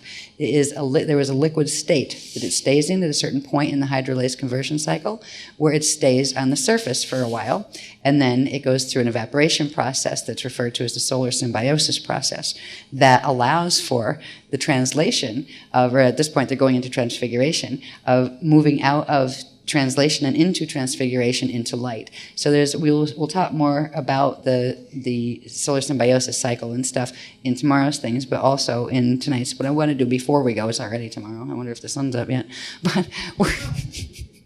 but I do want to read the thing on fetal integration, because this will help you to understand where do thoughts go, right? Where do thoughts go is, first of all, they follow this pattern of going from being consciousness, coming in from a source field, say your Ajay body, right? And then they go through from the pre-substance states that every thought goes through this stuff, for sure. The natural thought would. What we have here is happening there.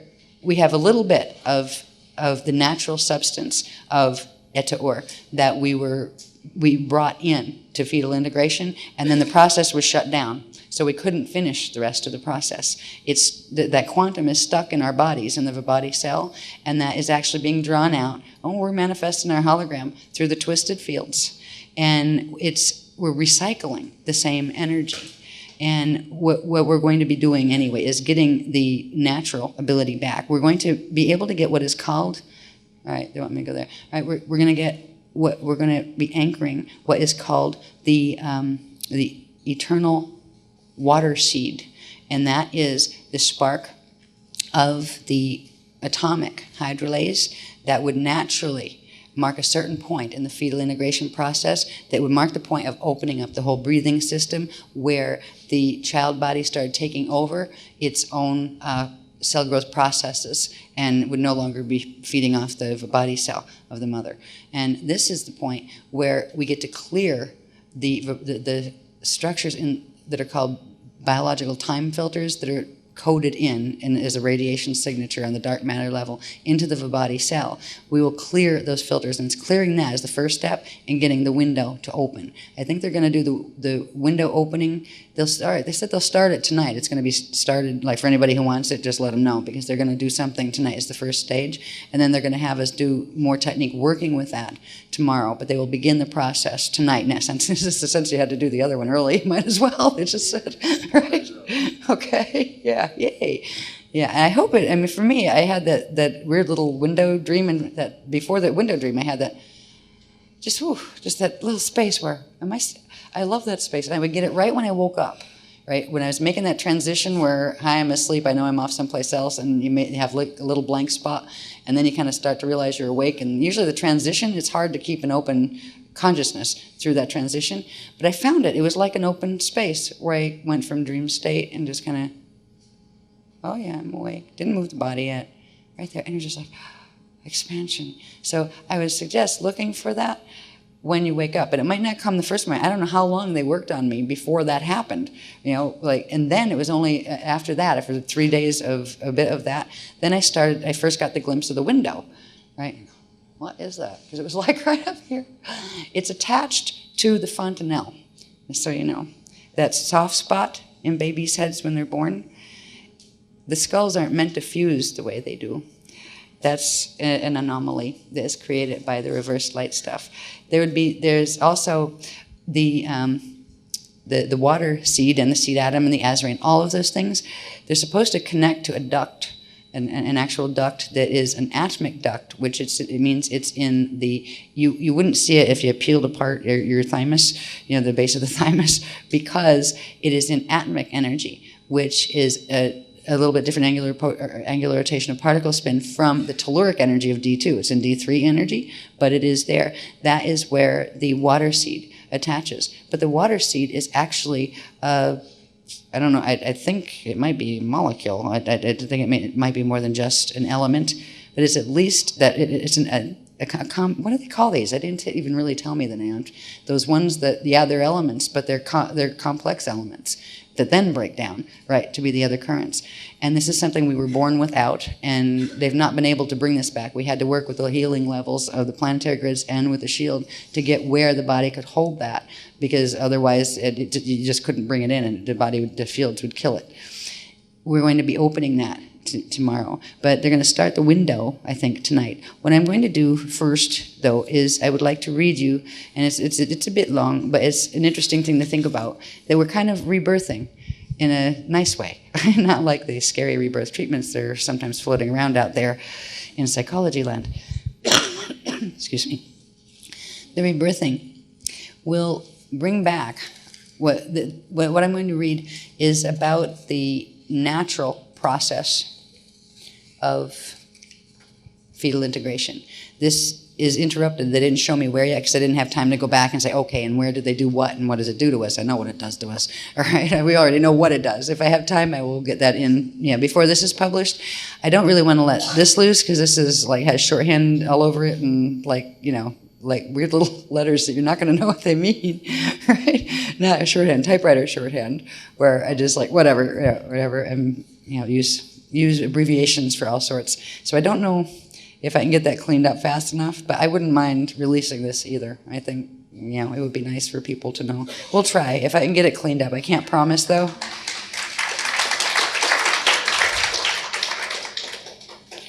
Yeah, and this one's a 3-pager. Excuse me. Okay. But it is seriously shorthand. It's like, it's like how they talk to me when they're bringing me the stuff down, right? Okay. Getting it down, right? Okay. All right, try to get that. So if you do get a copy of it, you can consider it is a rough version, and the most important parts of the process are highlighted. It's still up for if there's any corrections that need to be done, or like if I got a word wrong or something, they let me know. It's nothing severe. They would have, said, yo, change that now, right? But just if you can take it for what it is, it's a rough, but it's pretty close. Anyway, it's called Where It All Begins, right?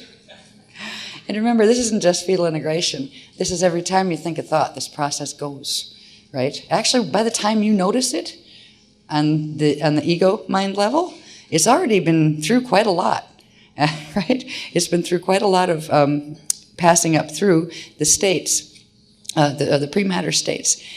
But this will give you an idea what every thought does, as well as how the fetal integration takes place. There's a series of places in the body the energy goes through first, and that will show you the same thing that happens with thought as well in its different pre-matter states and things. Okay, now first of all, let's see what my shorthand says here. Yeah, I'm just doing my shorthand so I can know where I started with this.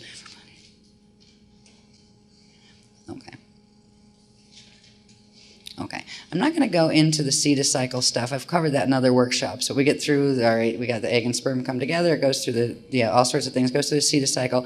In that process of the Cetus cycle, the Vibhati cell is actually set with the merging of the egg and the sperm. That comes from the parents, and it creates a quantum of energy that was donated that gets used to raise the body. But it becomes a filter that the light body expands within, that actually stands between the light body and the natural Tiwa structures of the Ajay body. And that's where we get the filters that actually genetically have our genetic programming in them and a lot of our cellular memory. You get parent cellular memory too. That is how memory is passed down from generation to generation, and the race memory mind as well. But anyway, well, I'm going to start with, let's see. So we got the Vibhati cell, and we got the Vibhati sac, and at this point we haven't even, we haven't even birthed out the Illumeridana spirit body yet, because the cetus cycle that happens after conception then births out the spirit body. The Ajay body starts first. It starts right around the time of when the Akashic and Akushic records form and the Rishaic records, which are at the center of the Ajay body and the seed from which the spirit body grows. We covered all of this stuff with the cetus cycles when we were dealing with that. And I'll go back over a bit tomorrow probably with that chart, but I'd rather just read this tonight and then maybe let everybody get some sleep and maybe even get a little bit myself before I have to wake up again and do it all over again. But anyway, so if we can get us to the point where we know the spirit body is growing, and finally with the birth of the spirit body Lumeridana inside of the Ajay body, that's when the Taran light seed births, right? So that's when the start of the light body starts to grow. And then the Rasha body starts to grow from there. All right. Now, we have those structures, and this is way before fetal integration takes place. These all happen like in the first hours, days, and weeks, really. And I think it's I forget what the weeks are. It's on that other chart. I forget what weeks. We'll look at the exact timings tomorrow on the chart because it's quite a complicated chart. My eyes are too tired to read it now, actually, because it's up on the thing.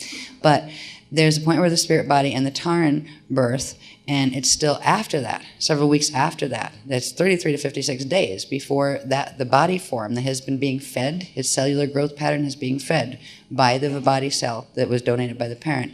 Then the fetal integration point occurs when the body reaches a critical mass of energy holding capacity, when it gets big enough to hold the quantum that is the smallest quantum you can put in as a spirit trying to integrate. And when that point happens, that point is called the fetal integration point. So here's how they describe this. And again, it's slightly shorthand as far as when we do formal text for books and stuff, there's a lot more words, right? So this is kind of like in a nutshell. It does this. All right, the first thing is the eta or spirit, which is the stuff coming in, right? Like that is the eta or consciousness, right? That is the eternal non-substance that is everywhere. The aware stuff, right? God stuff. All right, eta or spirit from the source field enters eta or consciousness, quantum, into the Ajay hydroacoustic body, Rasha seed, setting the mana seed Xian light quantum and the Ire Jari spirit quantum. So it comes into the Ajay body and into the Rasha seed that's at the center of the Ajay body and sets two bits of quantum. One of mana, that is the Xian seed, and one of Ire, that is the Jari, the spirit quantum. That is the spirit quantum that gets bound to the molecular structure, the atomic structure, because it is part of what cycles through to become the matter itself. And that is the part that gets trapped in the body. If the body cell at death isn't released from the body, it gets stuck there. And that's where you get ghosts from and all of those things, where people get trapped in the atomic structure. That is the part of your consciousness that bonds into this particular energy called Ire, and it translates into currents that you'll see move through and become the part of the life force current, the consciousness stream, the Ion stream, that fuels this whole breathing of the entire body structure. So once it enters into the cell, it starts to become tethered to the matter, but that tethering especially occurs once the breathing starts, once the cycle starts, because then part of it has become atoms. Right? So it is literally a part of you held in an endogelesic form. It's this matter is the water matter, they call it. It's made of, compared to some of the other state types of matter that they describe, this is endoplasm. And it's an endoplasmic form that is a water-based matter form. So it gets bound by water into atomic form. And that is why the waters on the planet have been used to mess with everything, because they are literally, that is the first substance here. So anyway, as we're getting into the fetal body, we're getting ready for it. We do the Rasha seed thing. So consciousness enters its quantum into the Ajay hydroacoustic Rasha seed, and it sets the mana seed, which is the Xian, and which is the light quantum, positive charge, right, light body stuff, and then the Ire, Jari, which is the spirit quantum from the spirit body. It pulls a piece of the spirit body quantum into the center of the Rasha seed. Next, number 2, when the Rishaic, Akashic, Akushic records form, and we've talked about those, they're formed at the center of the spirit body, right, during the Siddha cycle, the Kushas and the Akashas and those things. When the records form in the Siddha 2 cycle, spirit expands, and we'll just call them the Eta spirit. Spirit expands from the Rasha seed into the Ajay body, around the Vibhati cell, which is the cell that forms around the egg and sperm when they come together, or the fertilized egg when it is fertilized. All right, so the spirit expands from the Rasha seed into the Ajay body, around the Vibhati cell, forming a local source spirit identity field. It remains in the Ajay body until the parent gift quantum from the Vibhati cell grows the fetal structure to a quantum tolerance. All right, so that means that it's hard to paraphrase this without breaking it down. I didn't have time to break it down. So it's basically going from the Rasha seed, right, the consciousness moving from the Rasha seed into it expands from the Rasha seed into and around the Vibhati cell. And I have a feeling it goes into the records at that point too. Yeah, all right, because they paraphrase a lot of this, like there would have been probably a whole page for each number on this page. So it goes from the Rasha seed and then expands into the Hall of Record structures, or that we've talked about at the center of the spirit body, and it hangs out there until the fetal body grows big enough by using the energies from the Vibhati cell that the parents donated. Okay. Then, now the fetal integration point, it starts 33 to 56 days after fertilization.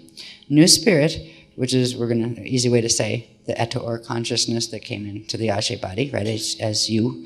New spirit engages the fetal body, initiating the fetal integration point by sending an Eta or consciousness spark into the D1 etheric duct thymus, at the thymus, where the Eta or translates to state 1 pre-substance plasma 1, which is feeling, equivalent, which gives us feeling, right? The body gets feeling. Let me see, wait a minute, let me find it. My eyes are really tired. Then this engages, once the duct 1 connection has been made, it engages the translation sequence through the body, right? Through the physical atomic body of the fetus.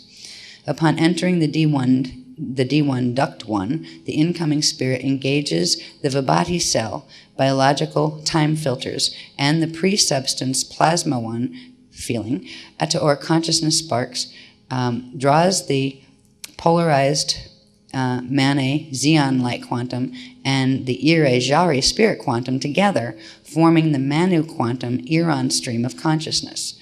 All right, so it literally pulls those two quantums together and starts to form the stream of consciousness that is your I, that becomes your I am awareness. I am aware, I am here, I have a flow of energy that I see. I don't see the blank spots between moments, right? That kind of thing, because there are. That moments actually flash on and off, we just don't see it.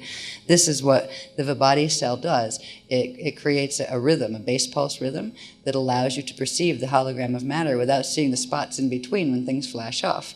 And it also controls the BPR, the base pulse rhythm, at the core level, and that's why we have to clear these filters, because they create biological time filters. And right now we're in a time loop in blended earth on the net side, and that would make it where we can't get out into the BPRs, or base pulse rhythms of the body, that would be necessary for a slide to get into ascension earth. So that's why they're trying to teach us about these parts and how they kind of work together. Yeah. All right. So the consciousness takes makes an Iran stream out of using a spark of Eta Or directly from the Ajay field, and blending the Xeon Mane quantum and the Jari Ire quantum in to form the Iran stream, making a Manu stream of consciousness. Right? The Iran stream draws the state 1, it's still at state 1 pre-substance, right? Draws the state 1 pre-substance plasma into the D2 telluric duct, duct 2 at the coccyx, at the end of the coccyx, translating it into endoplasm 2. So at the coccyx is where it goes from state 1 of pre-substance to state 2, endoplasm, right? Which is associated with the experiences or the awareness of emotion, which heats up and becomes notion right before it's ready to spark and become thought. All right? So next, the Iran stream draws the endoplasm to emotion, notion, into D3 atmic duct 3, the spleen. And this is where I always get nailed for some reason. When they're trying to mess with me, that's obviously where there's something that is not right in the anatomy that causes those problems. So when this spleen is where it will take the D2 endoplasm and that's plasm, not ma, right? Plasm, which is the pre-substance. It takes that, duct 3 takes that, and then the Iran, I'll just read it the way it's said, but it starts there. The Iran stream draws the endoplasm up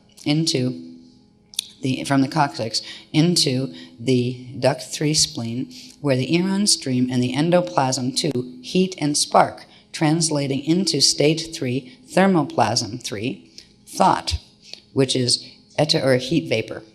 So that is where emotion and notion become thought, which is it's actually electrified heat vapor. Right? We talked about these a bit, just the simple states, and not where they were translating in the body in the May workshop. So this is that sequence, but expanded upon. Okay, excuse me. Next. So we've got it going, now the consciousness is translating into thought through the spleen, into thought, turns into heat vapor. The thermoplasm 3, which is the third state, we just put the number like 3 after it to indicate what state of pre-substance it is. Right?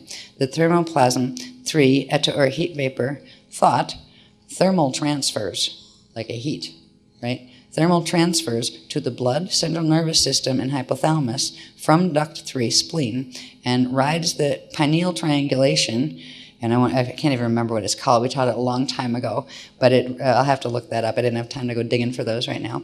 And then passes up to the density 1 catharic duct 4 at the fontanelle, at the top of the head. This is connected to what, when we open the window, that will open. And that is what was forced closed during the fetal integration process. So this process was mutated progressively, like right around in this point and forward. All right, so let's see. All right, so thermoplasm 3, or heat vapor, thought, thermal transfers to the blood, central nervous system, hypothalamus duct from the spleen, and passes into the catharic duct 4 at the fontanelle, where the thermoplasm 3 and Iran stream polarize and translate simultaneously into state 4 hydroplasm and state 5 ectoplasm. The state 4 hydroplasm and state 5 ectoplasm blend into a stream of hydrolase. Then this is the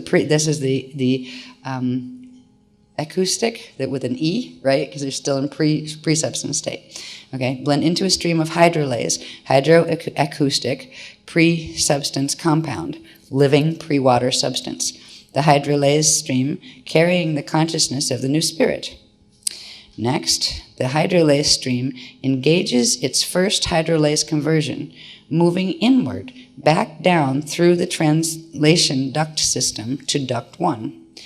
Passing in reverse out of duct 1, the hydrolase stream opens the Rasha body and spirit body Alurian passage and passes back into the Ajay body Rasha seed, opening the hall of records while opening the door of Aluria Ashatan and the passage of the living connection, which is the passage of the living connection between the Ajay body, spirit body, and the fetal body. All right, so that is where the other bodies are starting to become opened into the fetal body. And this is the door that was never opened in our bodies, just like the window was never open in our heads, right? And this is the door, the window that becomes a sliding door. This is what the next levels of activations are about. So I'm not sure if we get door here too, or if we have to start with window and wait a while till it processes, and then by the next workshop we'll be able to. We'll know by tomorrow though. So that is that's what becomes the sliding door. Now, the hydrolase stream next passes into the Rasha body for translation into the 6 prematter metallic electroplasms. Then moves outward into the Vibhati cell, picking up the genetic Vibhati encryption, and this is where it picks up the filters, and opening the Taranic passage between the fetal body and core light body Taran. So this is where it starts opening the light body structure into the other. So the Illyrian passages opens up the connection into the 12 Illyrian chambers that run in the spirit body, and then they have to open the light body up next, right? So opening the Taran passage it's called the Taran passage between the fetal body and the core light body, Taran. And as I'm just calling it at this point the H stream, because I was in a hurry. Right? So if you get this document, hydrolyzed stream became H stream. Later it turns into something else, which became the C stream, right? So light body core. As the H stream engages translation into the 6 liquid light hydroplasms of the core light body. So it's progressively going through this, the stage. It was listed at what the stages were, as it goes from thought all the way through. This is happening right in the body, all right? And then it goes through the body and then emerges out from the body and moves into the larger body structures. All right, now next, as the H stream expands outward through the Vibhati cell, that was the donated cell by the parent, it's the light body, the Vibhati cell progressively expands a portion of its energy outward, forming the parentally encrypted and filtered Vibhati sac. So as the consciousness is coming out and expanding through the cell, it's starting to expand a layer of that cell out, and that becomes like a filter on your bag of waters, because your Ajay body is kind of like your big bag of water.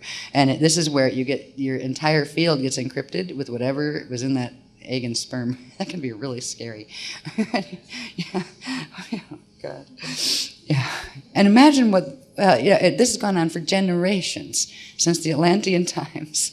Oh my God, can you imagine what is in our body cells by now? As for all the crazy stuff that is happening on this planet, because it's still generation after generation is bringing it forward from the past, right? And amplifying it every time, whatever it is.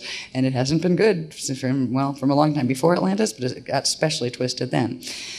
All right, so this is where, this is where the Vibhati cell begins to expand a layer. It just to expand itself out. It's actually expanding a layer of itself. We were doing shorthand again, right? Outward, forming the parentally encrypted filter, Vibhati sac, within which the new spirit's radial body, light body, will progressively grow. So it's within the Vibhati sac that the radial body that we talked about in Kathara and that kind of stuff grows. And it's in that the crystal body and all that grows.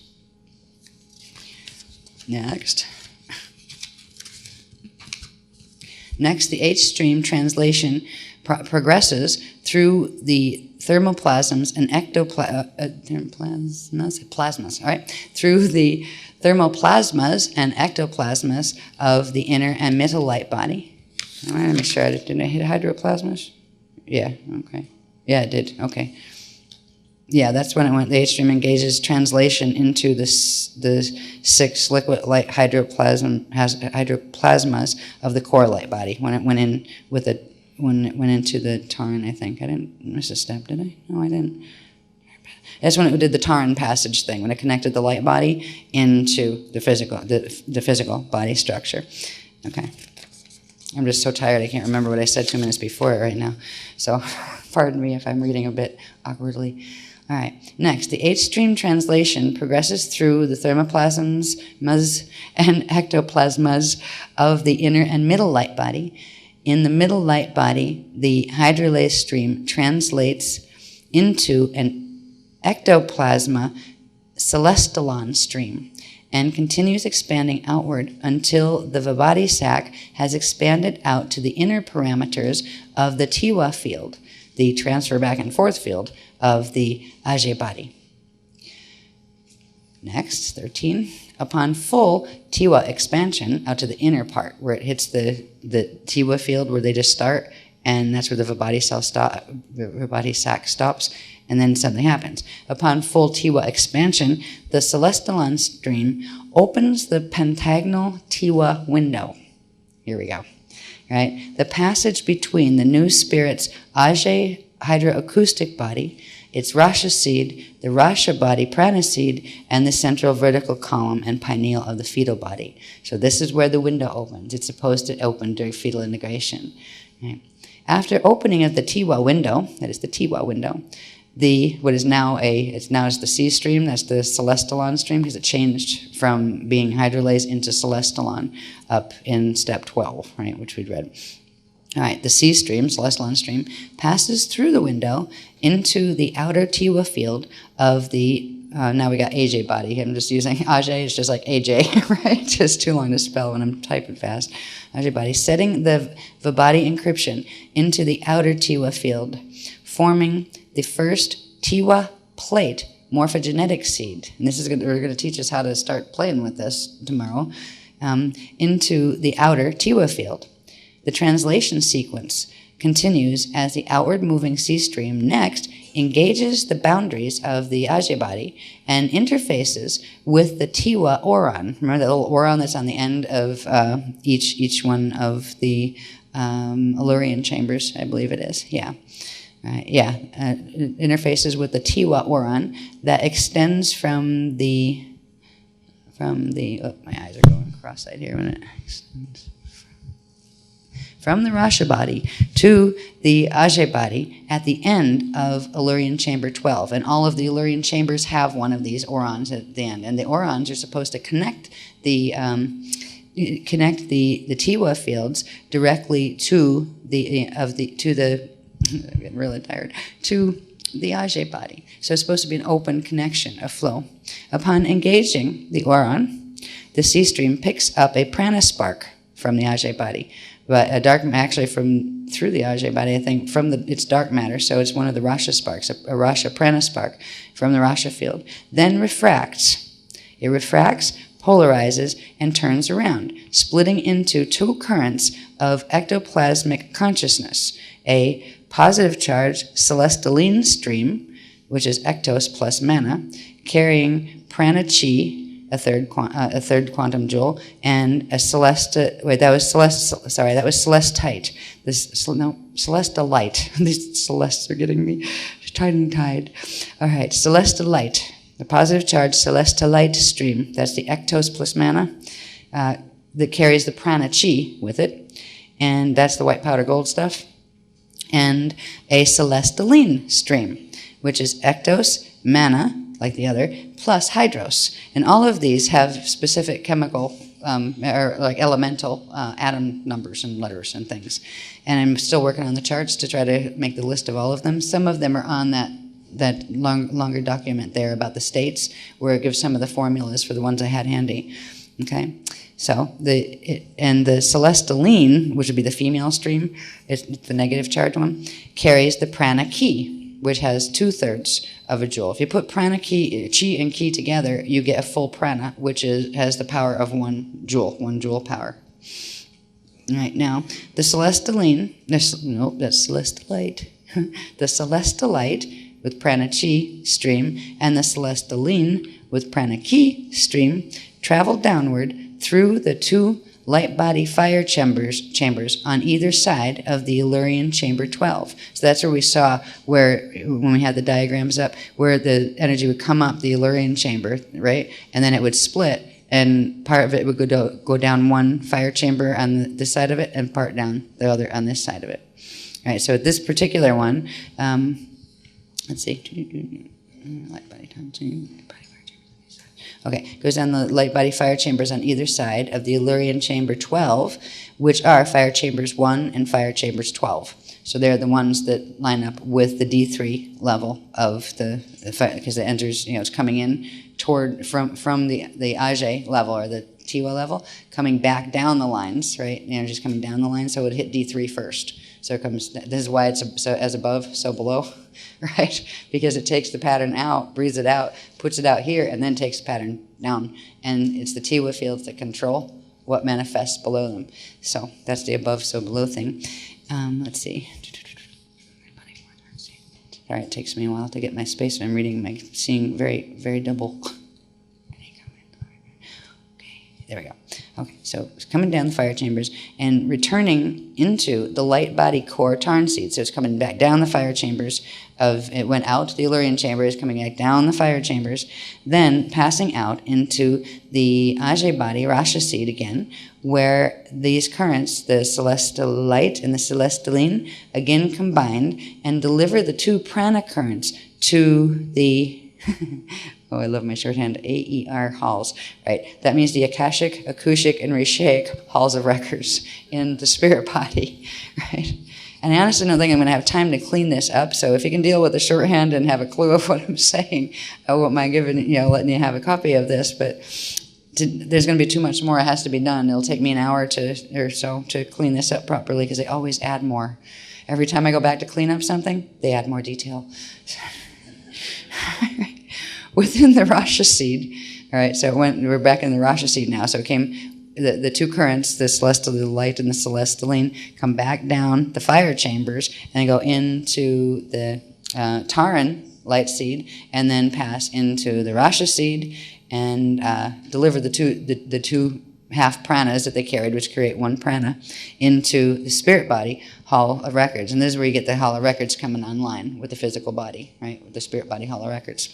Within the Rasha seed, the recombined celestalon, because when the celestaline and the celestalite combined, they form that first compound element that was celestalon, right?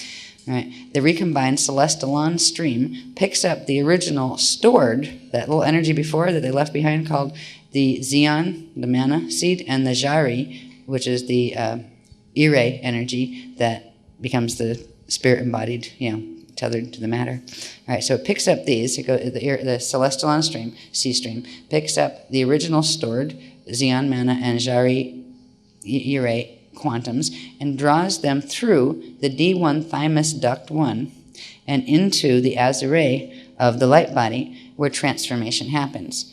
As the celestalon, Zion, and Jari spark, translating a portion of the celestalon into atomic hydrolase endoplasma, which is deposited within the azure with the Zion and Jari, which together form the eternal life, living water light endoplasmic seed atom, the eternal water seed, by which the first organic breath, solar symbiosis, and the pentagonal transduction sequence of materialization is set in motion.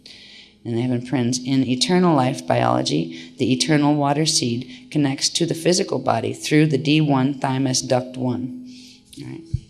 Now, they made a little note here in between numbers, and they said, by the way, right, the solar symbiosis process, which takes place through the perpetual dynamics of hydrolase conversion and celestalon breathing, is the process by which the light body, Rasha body, spirit body, and Ajay body structures perpetually self-produces living conscious light radiation for the eternal life cellular growth and fuel. The pentagonal transduction sequence of materialization is the process by which this eternal living radiation light steps down via the pentagonal elemental code to produce a perpetual supply of the 144 elements of outer water matter, of which physicality is made. It is also the perpetual process by which thoughts translate and transduce into manifest and materialized hologram of matter. So they go through, they first become, they translate and become manifest, and then they will transduce and become materialized, right, as literal matter. Healthy planets and stars engage the same process. Now, back to number 18. Okay, where did we leave off? We were somewhere. The eternal water seed. Just got that made. We're almost done with fetal integration. Right? Once the eternal water seed is set and the first breath is taken, the first breath where the celestalon stream blends with the Zion and the Jari streams, becoming the eternal life Iran stream. So the breathing starts at this, and like the body is breathing already, the baby body, being fueled by the processes of the parent, the parent's body donation, right? So, but at this point, it's where breathing, the processes of the body that involve breathing get taken over by the new incoming spirit in the fetal integration process. So they said once the water seed is set, and let me read the first breath part again, somewhere up here. They said that. Just want to retouch on that. Okay, yeah, by which the original first breath again, refers to the beginning of the solar symbiosis cycle, which is that breathing cycle where the energy is in here, goes out there, comes back in, and it's actually syncopated. They have some of the other stuff that I don't know if it's going to go in this workshop that they were giving me like a week and a half ago, where when one set goes out, the other's coming in. So there's a set that goes out the light body fire chambers, and there's a set that goes out and in the Allurian chambers as well. So you've got in-outs on both set of chambers, and they interact in all sorts of different ways. But we've got the basic flows down enough to understand the process we're involved in. So once the water seed is set and the first breath is taken, it was starting solar symbiosis, the celestialine stream blends with the Xeon and the Jari streams, becoming the eternal life Iran stream of consciousness. So that is that continual stream of consciousness that gives you a hologram where you can see, because of the syncopation between the energy flows through the bodies, you don't see the blank spots between moments, because one track of consciousness is going out while another one's coming back. So there's a BPR, a base pulse rhythm, that controls that, and that's where you actually pick up from the Vibhati seed, and that's the one we've got to clear, because all we're ever going to see is this hologram if we don't clear those filters.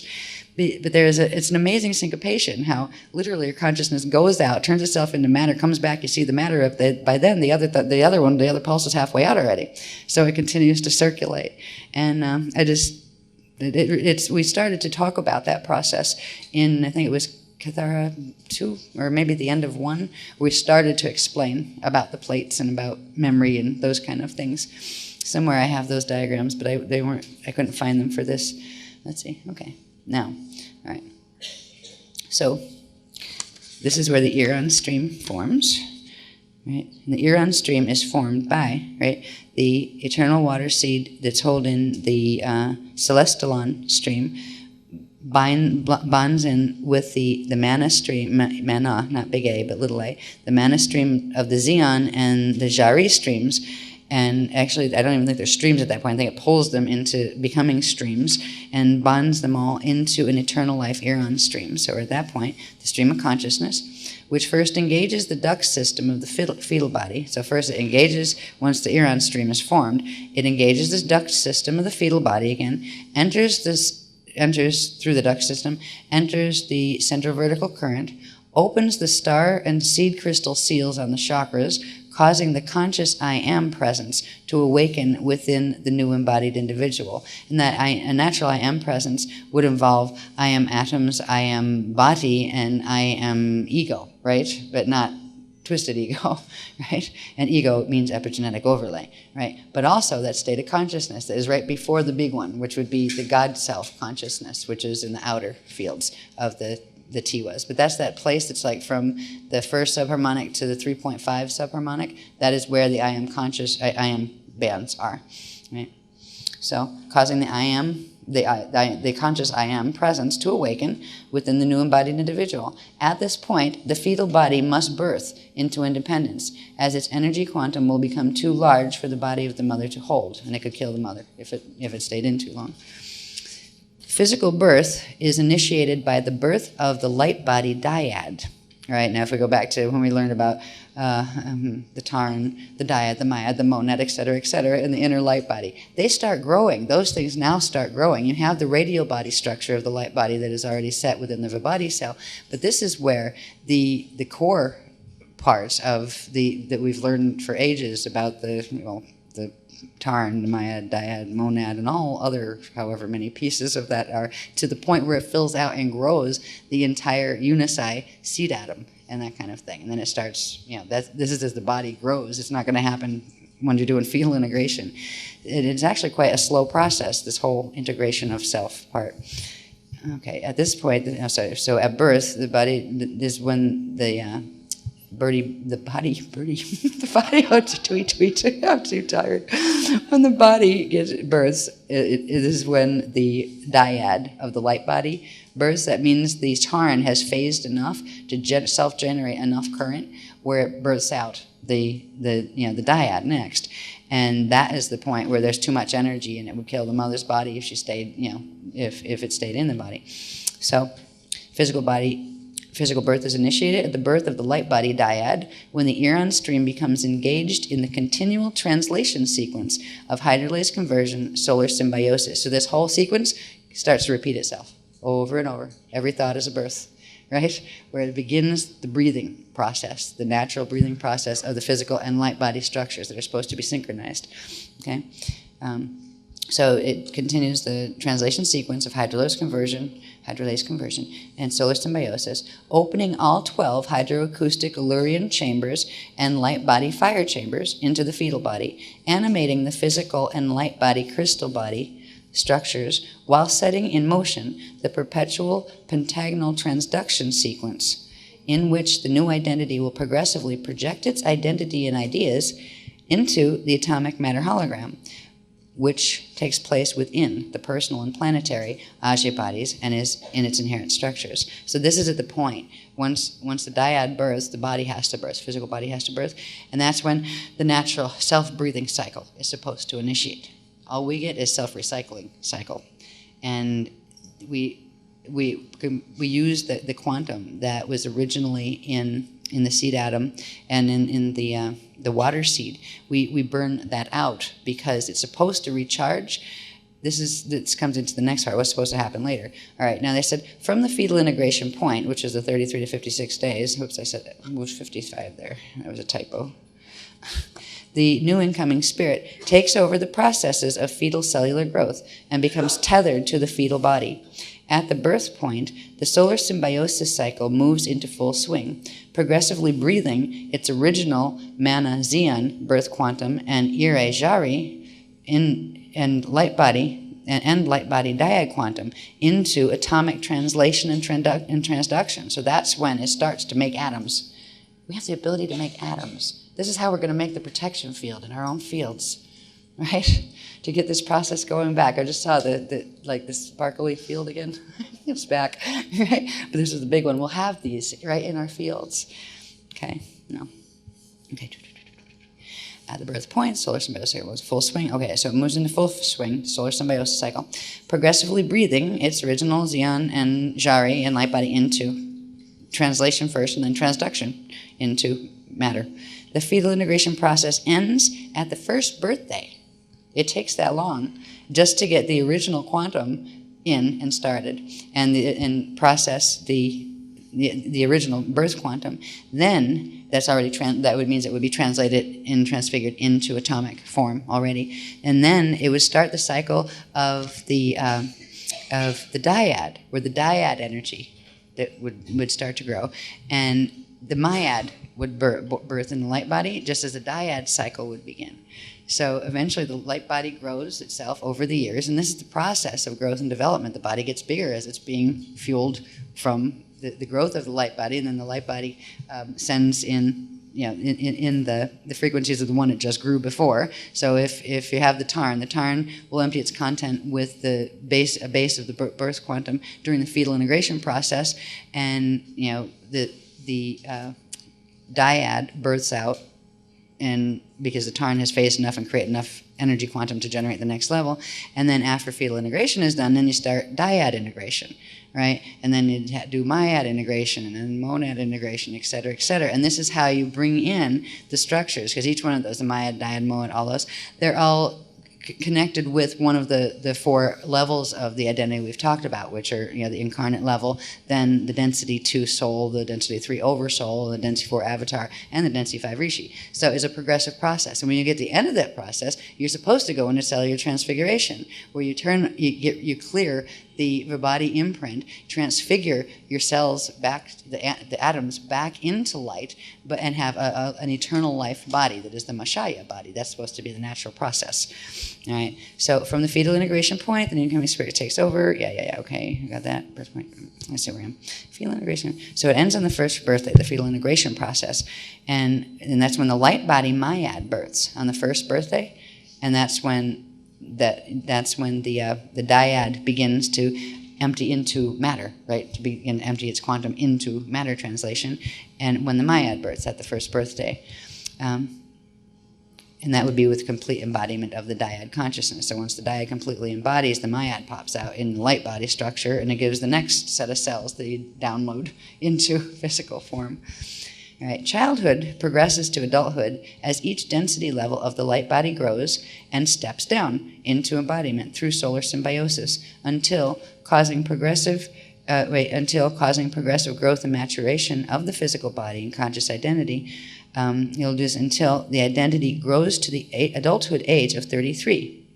To engage the Kalihara and Transfiguration Starfire Ascension cycle. The age of 33 is when the whole structure should be downloaded by that. That's when you get the avatar integration. Your density 4 level comes in. And that's when you would naturally go through a natural Kalihara cycle, and that would take you into the 4 stages of Starfire, and that would take you into the Mashaya fold, and life was supposed to be eternal. Yeah, we started out a bit behind the 8 ball here. Don't have our door open or our window. And that could be a real problem if you want to breathe. We're actually suffocating to death. Yeah, energetically suffocating. But that's going to change because we are going to bring the technologies in, piece by piece. But we will get the window open. They will start that tonight because you've already got the code and the tones. You can play with the tones a bit if you wrote them down. And I couldn't even remember them. I'm so tired, so I'm going to have to listen to them to use them again. You can tell them to me tomorrow, okay? Yeah, because I just been up for way too long and on constant wave. But I wanted to get through this much, at least today. We'll keep going, and we'll cover as much as we can that's on the itinerary, and we will do the work tomorrow, and we'll try to get that in a space where it's a bit earlier so people aren't so tired. All right, because when we'll do both the psychic techniques that were named in the description, and they will show us what the first aquatone healing application is. I think it has something to do with grabbing stuff from a few, like they had me do with the water, and we will learn about the water and what to do with it and how we can heal and begin this process in the water to put it back in, and then drink the water and have that bring it in faster into our bodies. And they're going to teach us a lot about the water. Our bodies are made of water matter. That is something I didn't know. It's endoplasm and endoplasma. And it is because of that water, this water is supposed to be hydrolase here.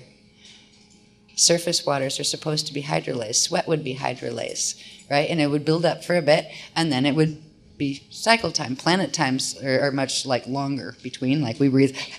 Planets breathe over long periods of time. So you would have bodies of water sitting and collecting, but good water, healthy water, that would be collecting and allowing for the planet to do the solar symbiosis. And it would keep making more water. It actually births water. The planet births water, and we birth water in our own bodies. So we're going to learn how to take dead water and begin to put a charge in it, a good charge, that will help our bodies to integrate this faster. So tomorrow, when we come for I'm not sure what time we're going to do the hands-on stuff, but there is going to be a point when we start doing the techniques that, we have to break into small groups. If you could bring a bottle or two of water with you so you can play with it, all right? Because you're going to teach you how to, it's more than just charging water. There's a lot of people pushing thought affirmations at water. They mean well, but first of all, it's not being recognized that it's fully conscious. You're saying, would you please let me put this thought in there? And even if some of them might be, if they don't have the window open, they're talking to dead water. If they can't heal the water first, it's going to take part of the program, and it will just be a mild surface level imprint, and you'll take it in the body, and because the water, the way it is now, is keyed to the reversals in the body. It is dead water. It is keyed to the Metatronic sets in the body. Right now, water is helping to kill us. Yeah. But we can start healing. Yes, it's a good cancer agent, even the purest of it, because it isn't pure. That's the problem. H2O is poisonous to a natural angelic human body. Yeah, it's horrible what's been done here. If I weren't so tired, I would get feisty. I'm just too tired to be feisty anymore. My body's eating itself alive from the inside out, and I don't really like that feeling, and I've got to clear that because it's meant, especially with the Omega Code, it's meant to make all of that happen faster. So it's really going to cause problems, and the more sensitive a person is to Christian energies, the more they're going to get nailed with that kind of thing, because we're the first to pick up any of the frequencies that are coming in, be they good or bad or in between. So we're going to learn how to work with water. It'll first be simple, of learning how to properly communicate with water. And first we've got to communicate with ourselves, with getting the window open, and they're going to show us what technique to use. I mean, they just showed me how to do a quick one, but I had no idea what I did. They just said, grab some of this stuff there. What is it? I don't know. Just grab some of it and hold it and literally put the bottle on my hand and just blow it up in. I don't know what it was that I grabbed, but they said, not enough. Do another one. I said, what am I grabbing? So I don't know what's up there. I know that that's where the fontanelle duct connects into the window, right? And I know they're going to begin the process. I don't think it's going to crack our heads open. I don't know though. I've got skull cracks that emerge in really weird places over the years of working with techniques, not painful ones. They don't do any damage, but they give a little ease to the pressure inside my head, right? So maybe the brains will grow and maybe our fontanelles will physically open someday too. Yeah, and you don't have to do any of those horrible practices. Some people in the New Age science doctor set, they resurrected some horrible torture techniques in order to enlighten themselves again, where they would literally, and in certain other countries, they would actually do this to the children. They take like a sharp object, kind of like an awl or like equivalent of a screwdriver, right? And they would hammer it right in through. Yeah. Some of the Tibetan sects do that, and sometimes they would also do it to there. I'm surprised that cultures that engaged in those practices had anybody left on planet by this point, because the chances of killing a person that way are very high. And it doesn't help. It actually damages the apparatus. These were taught by the FA groups to do this. Innocent people were taught to do this stuff, promising enlightenment. Oh, it'll open certain stuff up. Yeah, it'll open you right up to the Metatronic fields. So you don't have to do that kind of stuff. It will happen naturally if you're bringing in the right currents. You don't have to mess with your body in those ways at all. So anyway, this is the beginning of a fascinating journey. Again, every workshop is another journey for me. I think for you. I will do my best to keep times. I don't even know what time to say come back tomorrow. It's almost like going to be like one of those on-call ones, like somebody will, like Mac or somebody, will get it to them and they can let us know. It's not going to be early, just know that. I would love to have it before 4 o'clock. I hope so, because there's a lot to cover. I will see where this goes, but I don't think it's going to be 4 o'clock, at least for my part of it. Now, if we can get some technique in first, like they did last time, we had to, because there's only, and as he'd come running back and forth, and he'd come give us the next load, and he'd come and do the techniques. But I need more bodies of my own to do this. You know what I mean? There's not enough hands. There's not enough time to be here and taking it down at the same time. So we're trying to work with that. And yeah, I keep trying. I'm wandering around somewhere where there's a beach out my window, actually.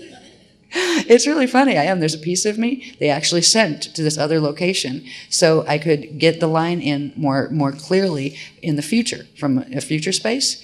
And they've been sending it down that way because it was crashing my body. It was just, the line was too high frequency for what the body can deal with right now. So I don't know if they're going to teach how to do that yet, because I don't know how to do it either. It happens. It just, because some part of me obviously knows, but this one doesn't.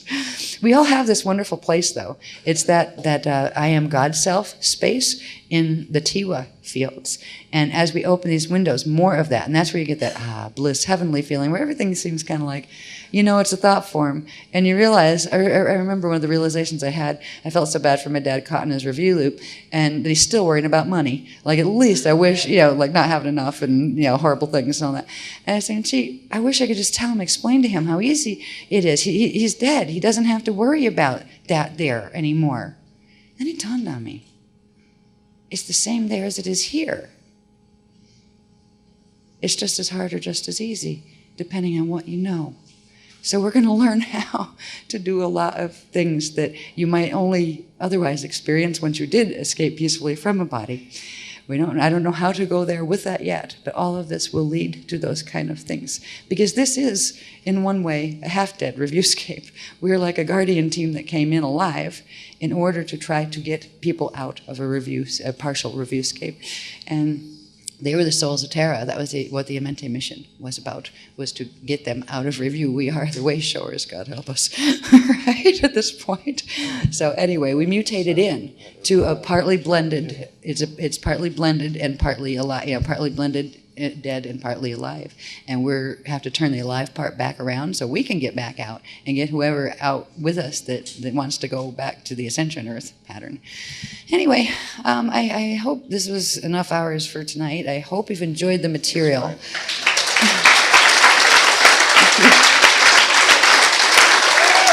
Have a good night, guys. I've been asked to tell you before you go to bed, do sleep well and enjoy your window in the morning. Regent ordinations are at 5 p.m. tomorrow.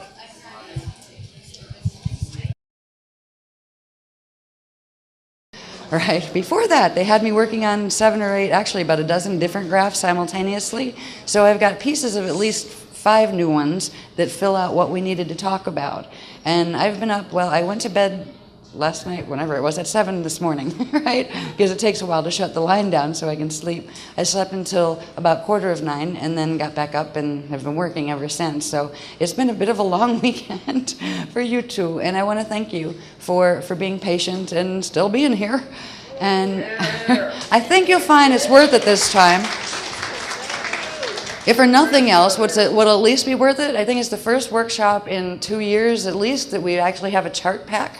There's something you can take home with you, right?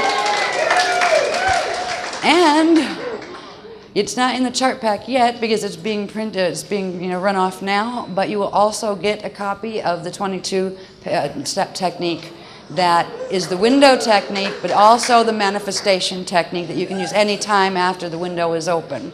So that is what was they wanted it, they gave it to me on the computer instead of in longhand like they often do. So we have some interesting things to talk about, but more interesting things to do. I will do probably the graph sequence first, and then we will go into technique, because there's the 4 that they're like introductory techniques to just kind of get the side juices flowing, and then we will move it into the big technique, and then we'll start to see how this gets applied to the Aquatone healing system, the advanced Cathar system. Once we have the windows open and certain energies flowing that are kind of almost explained in the technique, right? And we'll give you a run through on the technique before we launch into it. But then I was thinking, they had said that we're going to do client sessions like we do in the early Cathar workshops. And I was saying, how are we going to do that with that many people anyway? The room isn't big enough to lay everybody on the floor, with a partner so they can do that. And at this point, wouldn't be enough time to do that. And they said, that wasn't the plan. The first client is the water. Right? That's why we were asked to bring the water. So we will work with how to start the healing process with water.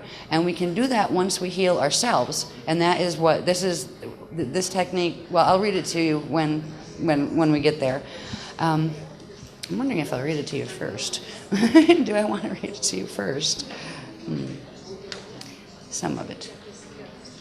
I'll save it for right before we go into it, yeah. So what I think we'll do first is learn a little bit more about what we are healing here and why it needs to be healed because of the distortions that we've talked about that are in the gene code and the planetary fields.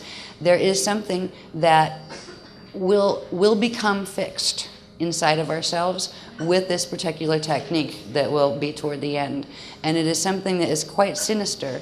And I was amazed when they told me, I said, oh my God, it kind of creeped me out, actually, where there is a direct physical manifestation of the distortion that is part of the human biology, and we're going to see what that is. So, and they wanted us to understand that tonight because that particular thing is going to start changing once these activations are done, and it will start healing. And I'm wondering if it means it'll start disappearing, because it's a part of our body that's in there that actually doesn't belong there, and it's part of the mutation that, because the body is an atomic generator, there are key parts of the manifestation of atoms process that take place in our bodies. This particular part of our body wasn't there when we were angelic humans, and I'm wondering if it's going to just eventually do something different, maybe, like put in service for the Christ. I bet that's what we're going to do. Okay, I got it. They didn't tell me that. Oh, we're going to that's how we're going to harness the other fields and bring it in, since they've got a receiver in our body anyway. Once we clear the bodies, we can turn that receiver on to turn their fields around. That's how we're going to get the energy. That just came in, right? I didn't know what they were going to do with that. So anyway, we'll start with the graphs and get that part over so we can get into techniques. And what? Yeah, I'm ready. Ready as I'll ever be.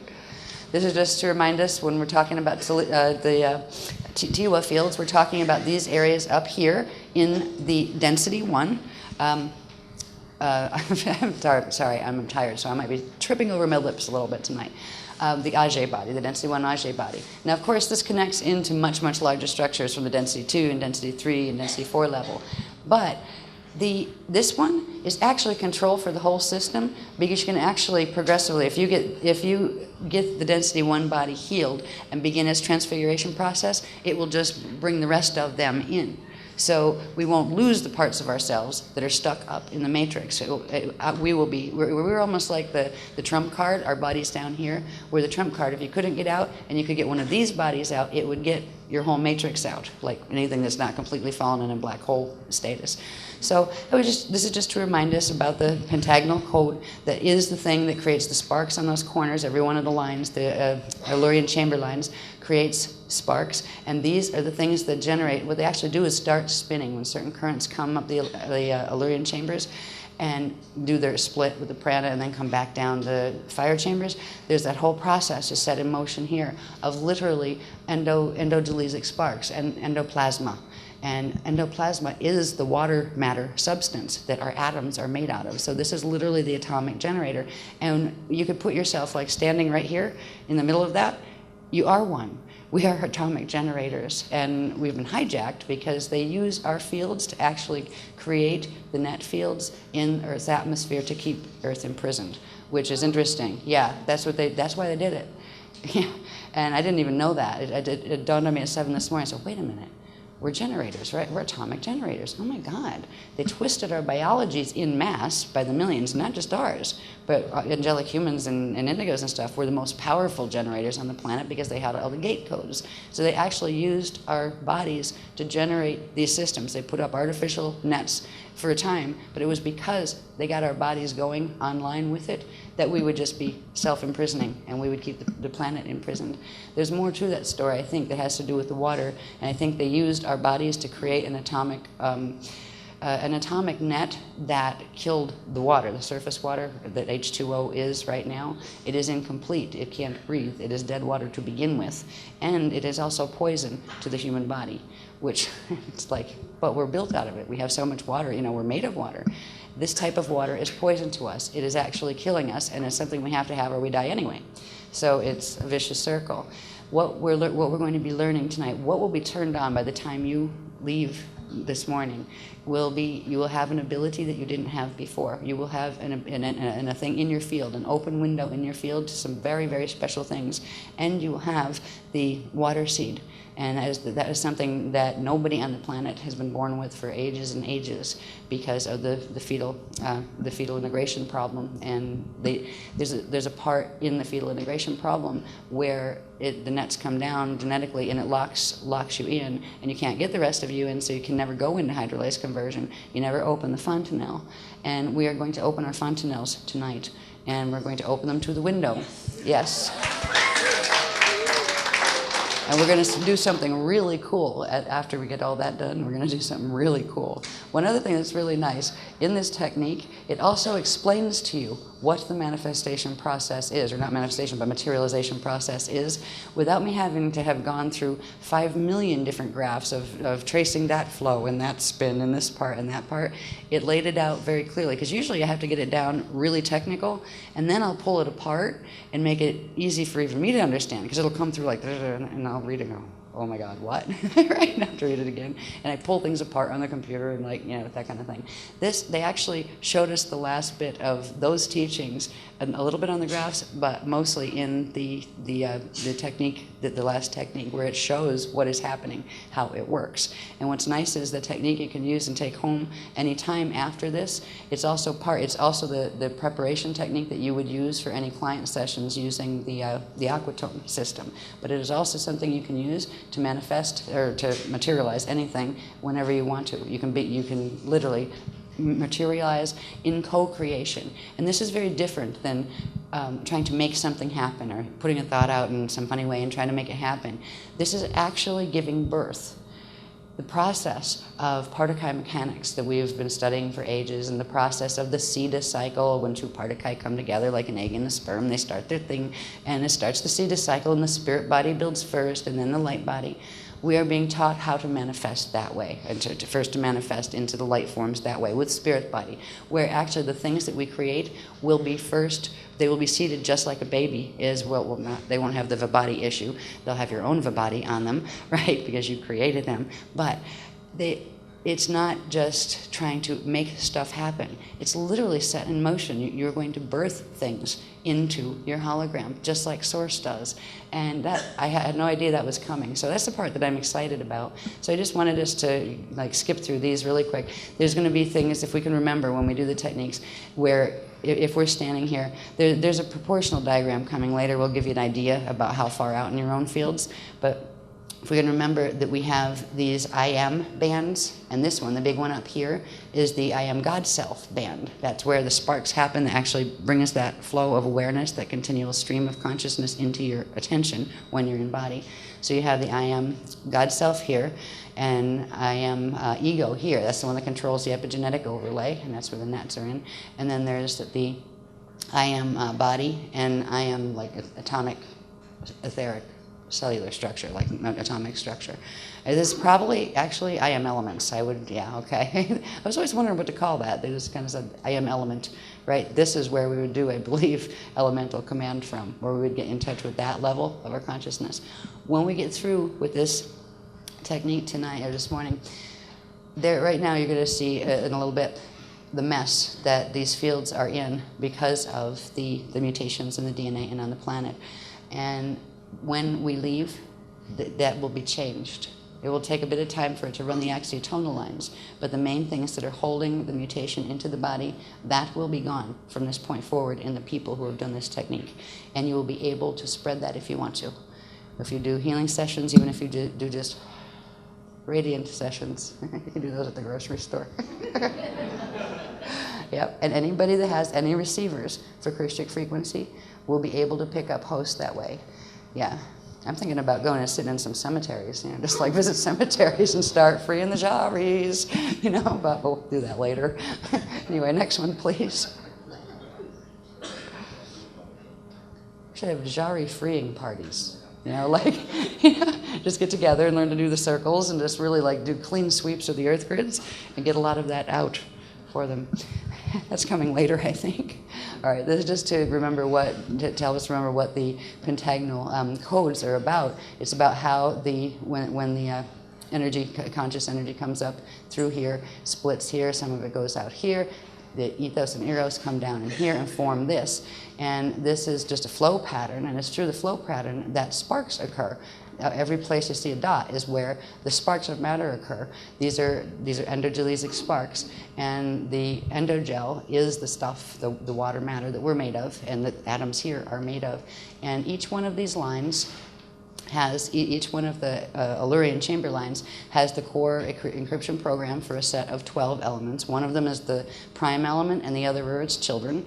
And so you get a set of 144 naturally occurring elements that would be a natural structure. Here we don't have that. Here we have some strange concoctions actually that don't really exist in anything else but fall matrices.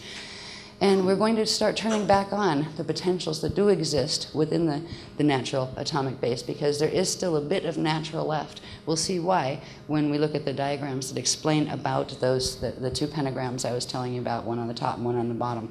As far as in the bodies, well, they're also on the planet. And fortunately, at least there's two. At least one of them is still spinning in the direction it was supposed to. And it's only because of that there's any potential left to bring the quantum back and to try to get out of here, get the mutations off you. So they were just touching base with the visuals of the structures again, so we remember when we hear them, we remember, oh yeah, that looked like that. Next one, please. This is my favorite.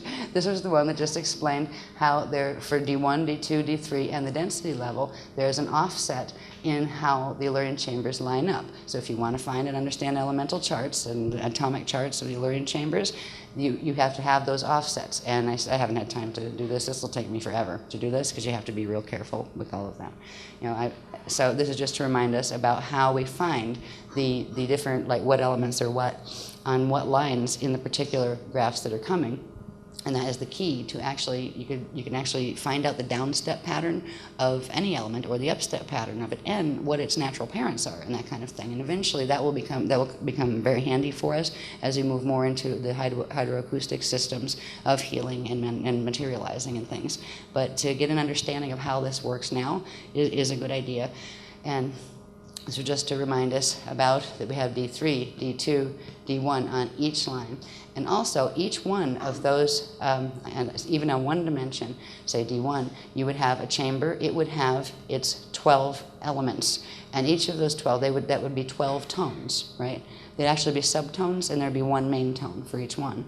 So they have this. There's some songs happening here, because if you have all those tones just on one dimensional level of the Illyrian chambers, and then you have 3 of them together, plus the ones that are extending into the Tiwa fields, that's like 4, right? 4 different sets of tones. So every line would sing a song.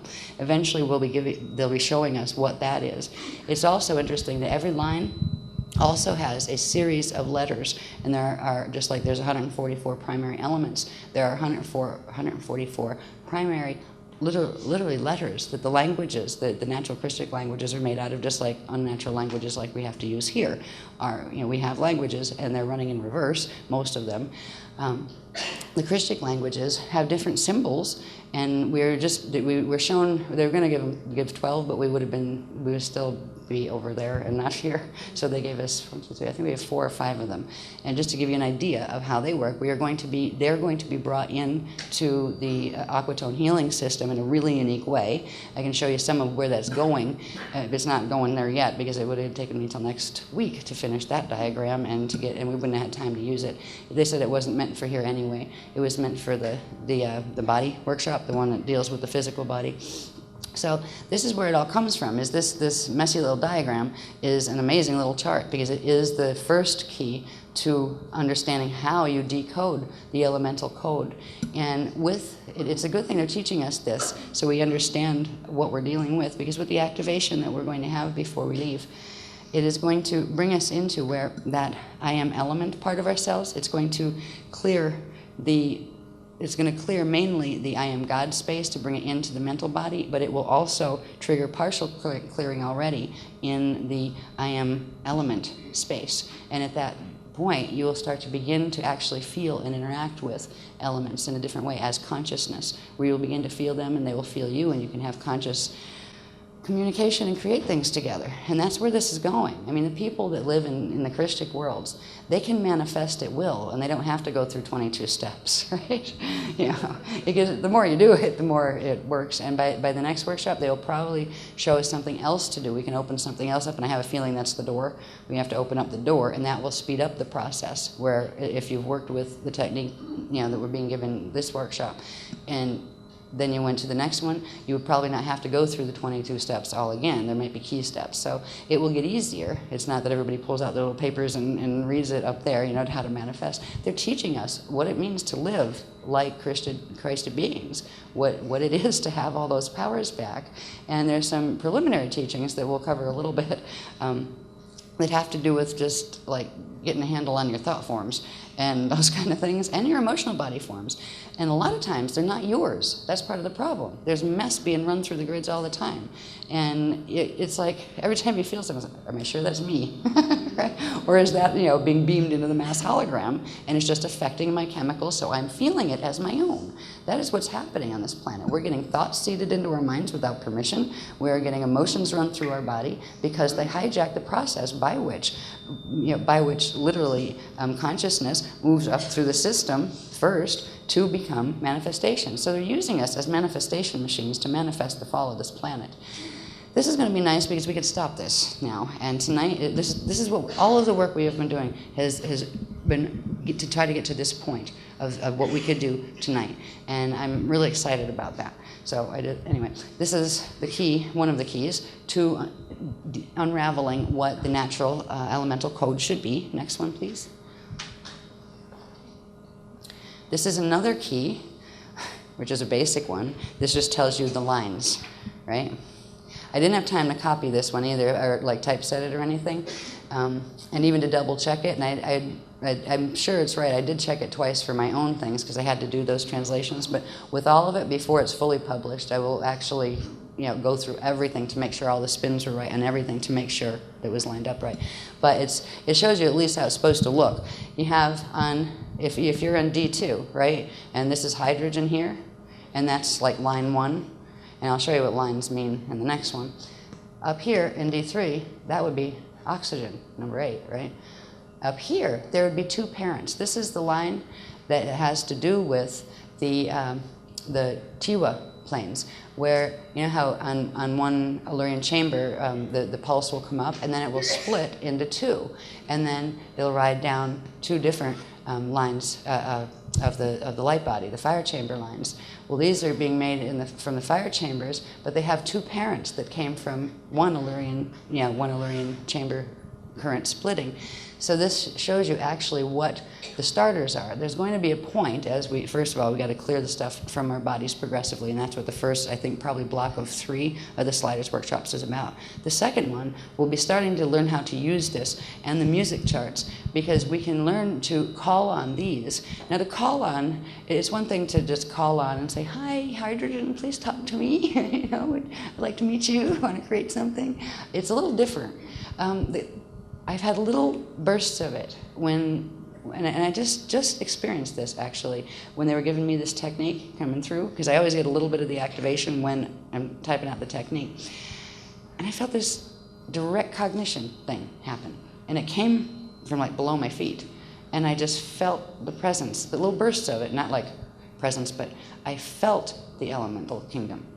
Not little fairies running around. That's a different layer of planes. They're fine too. I like fairies, no problem. But this is different. This is literally feeling an at-one-ment where they don't feel a seam between their consciousness and yours, and you can hit that space where you don't either. Because the elements that you have to work with for manifesting are yours. You manufacture them. They are made of your consciousness, right? So the first thing we'll learn how to do is get back in touch with our own elementals. And they're not, like you have little fairy plane levels and stuff. They're actually thought forms that got stuck, thought form people that are made of elements just like we are. We're kind of thought form peoples that got stuck too. So we'll be freeing a lot of fairies and stuff as we go down, but we're going to go further, right down into the consciousness itself, to the vapors and those things, because we each have a part of ourselves manifest as part of the atomic kingdom here. And that is just fascinating. There is a feel to it, and I'd never felt it before until the little bursts came up as that technique was running. So I hope that you guys will have the same experience, but even bigger, because I was like in a hurry and I was just grumbling under my breath all day. Actually, can't we ever be on time for a workshop? But anyway, this is the next key, right? I left that up long enough. If anybody's really quick, you might want to write it down. I don't care if you do that, but we will put it out. And again, if anybody takes this and wants to do anything with it, I'm not guaranteeing that they're right because I haven't checked them, right? And that goes with any of the formulas except for the hydrolase one. They did say that was correct. And I checked that about 20 different times from every angle. So they gave it to me in the first place, and then I checked the step down. So. But these were like, get it done fast and just get the idea of how the chart works. But I do believe they're right. Anyway, next one. Then there's another one. When you're trying to figure out the step down, these are the things you have to look at. First, you have to look at the scribbly one with all the arms on it, right? And then you have to look at that one too. I think I want to put the other one up first. The other one, was that one?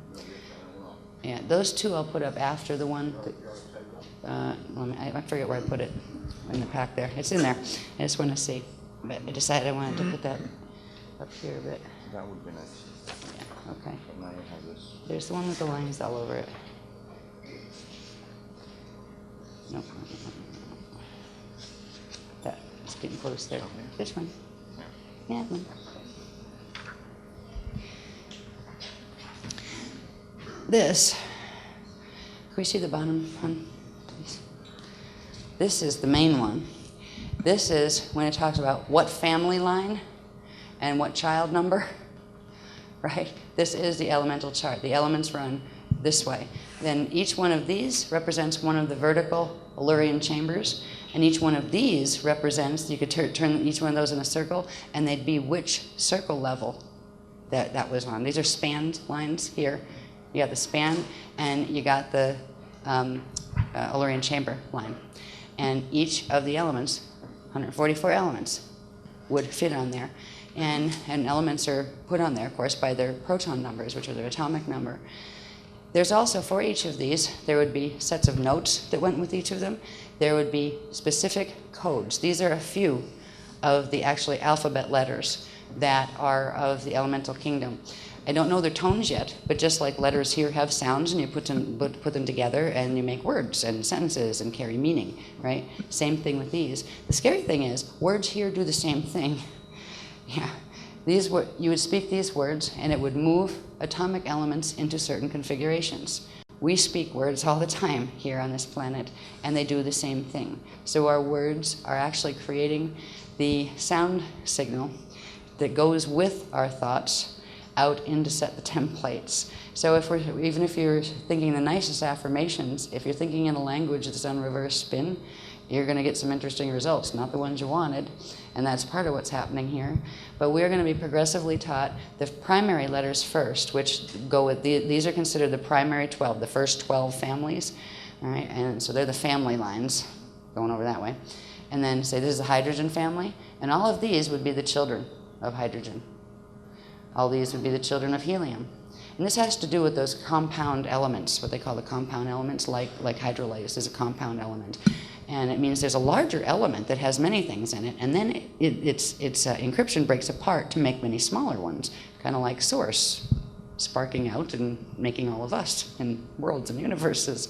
So we're going to learn how to use this, but the translations are a pain in the neck to do, honestly, at least by hand, because you have to find, okay, it's not so bad when you're just dealing with these guys, the bottom ones. It's okay if it's, let's say, lithium on D3, what is it on D2? Then you just look at that one chart that said, well, if it's this on D2, it's that on D1, and this on D3. That's simple enough.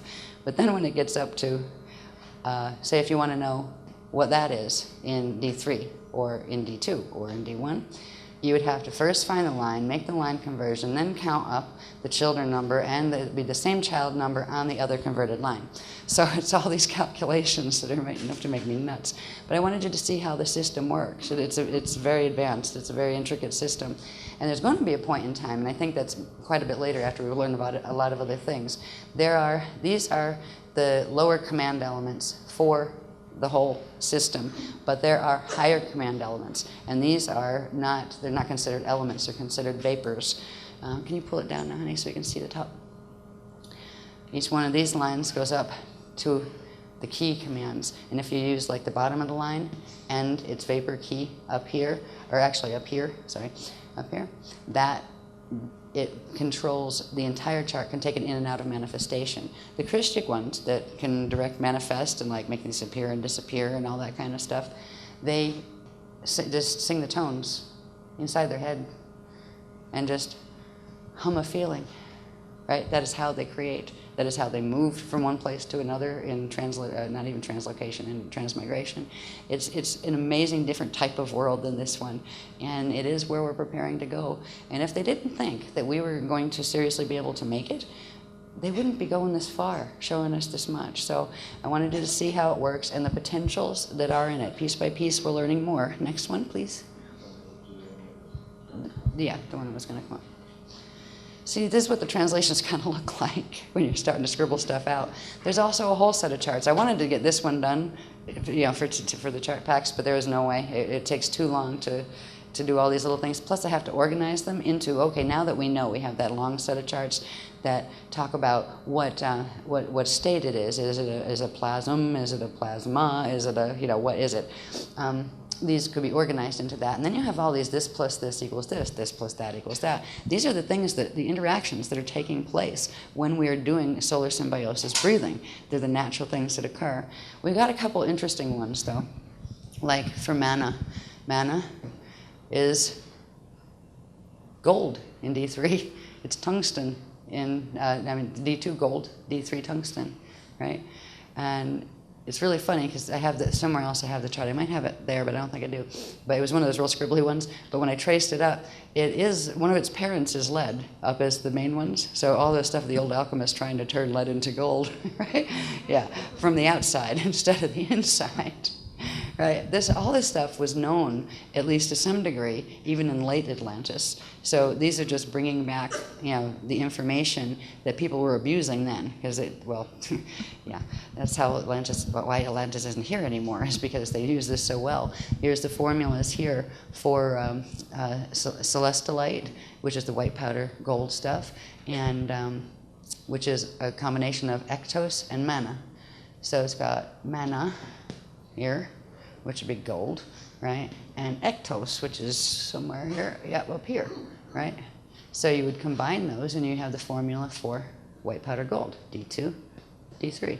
There's going to be a reason. We could take it down to D1, 2, but we just left it at D2, D3 to see the step down because as above, so below, so I have a feeling they want us to be familiar with the D3 level ones first. And there's something you can do with kind of sandwiching it. Use the codes for the top and the bottom to clear the middle, but I don't think we can do that yet. We have to just clear whatever the physical level of this is, because there's an activation in the Virginia Beach workshop that goes with this, that opens that door on the physical level. And I think after that, we might be able to play with the 3 sets of tones, because it would really create dimensions are structured with a bass tone, an overtone, and a resonant tone. The resonant tone is the middle one, and that's where the telluric system is. So they're going to teach us how all of these work in relation to music.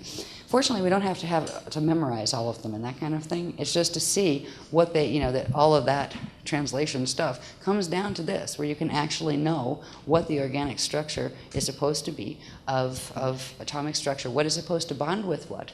The problem here right now is hydrolase you can't make it because the things won't bond together because it requires an adjugate, which in the natural process, there's a bit of atomic transfer between the Adore side of creation on the A10. We're on the E4 line, which comes down this way in the larger cosmic spirit body, and they're on the A10 line. And there's supposed to be a flow of energy between the two where they swap atoms a little bit here and there, and that allows for the whole process to take place where the energy exchanges. That is blocked here, so we get some really strange bonded elements that don't belong together. They're dead because they can't breathe. And these substances they can't be created outside. They can't be created in a laboratory. They're naturally occurring in a living being, or even like a living planet would create these, or a living flower would have their own natural versions of the celestes, I like to call them, because you have celestolite. There's also, I have down the bottom, celesteline and celestalon, and they are those, what do they call them? Plasma? Yeah, plasms. They're plasms? Yeah, I don't know. I'm still trying to remember all of which state is which. But anyway, we are going to bring back the ability to manufacture these substances in our body naturally. And that is going to progressively give us progressive ability to heal our bodies more rapidly. And we have to be able to produce some degree of these naturally occurring elements in order to make a slide with the body. If you want to take this, you can bilocate without too much of it, as far as getting yourself out and moving a part of your atomic structure. But you still got a jari that is stuck within the, that part of the spirit that's bound to the matter, or got turned into matter, actually. It's still bonded here, and to get that out, we have to begin to generate this, and we're going to have part of the thing we're doing tonight at the end, or this morning, at the end of the evening, this morning, we're going to be doing the technique that starts to bring in the process of being able to create celestalon, which is the mother element, and then you get celestaline and celestolite come out of that. So it is the beginning of opening the celestaline flows, which are the natural living water flows, both on the pre-water level, which would be in the pre-substances, and on the real water level. Once we have that, we can transmit that into water, and we can begin to heal water here. It starts small, because you have to build the quantum in your own fields, before you have to get yourself healed to a certain degree before you can go take on a lake or something like that. But every little bit you put in a lake helps. It gives anchoring rods for when the larger things in the planetary body open, that the beloveds are going to help us open. They will open through our shields. That's what the host shield is here for. And, we're hosting the Christ energies from Median Earth to come down so we can, code some of the place to bring it out of fall. And we're going to be taught how to do larger bodies of water, but in the meantime, we're going to be taught how to even just hold a bottle of water. And once we have these things open in ourselves, simple procedure to communicate with the element of it. We'll be able to do that more strongly after the Virginia Beach workshop, because we'll have that final ring, that I am element ring, open, that I am space in our own bodies. But even now, we're getting to the point, when we do these techniques, we are getting to the point where we can interact with them on the Tiwa field level and really start creating a healing effect in the water, and then we can drink the water and it will create healing effect. It'd be like a mutual love affair, all of a sudden if we love water first and help it heal, it will come back and return the gift, and then it won't be a poisonous substance, because right now it is actually poisoning our bodies, but you can't live without it at the same time. It's poisoning our bodies from the inside, and the sad thing is our bodies, because of that, are poisoning the waters on the outside. We're helping to poison the planet with the emissions that go out in our field, because our fields are large. They go out into the atmosphere and they give discharge. I mean, what do we discharge that we know about? We know we breathe, right? So we're breathing in oxygen and sending out carbon dioxide, right? What if that's not normal? What if that does something? It must do something. I don't think it's normal, and I have a feeling it's going to change. And that's probably part of the reason why the beloveds very rarely will come in here, because they probably have to wear a gas mask, because it's just, not that it smells, but it's just air that is not alive, and that would probably affect them and make them ill. All right, so anyway, this is just to let you see how it goes. Down at the bottom, please, honey.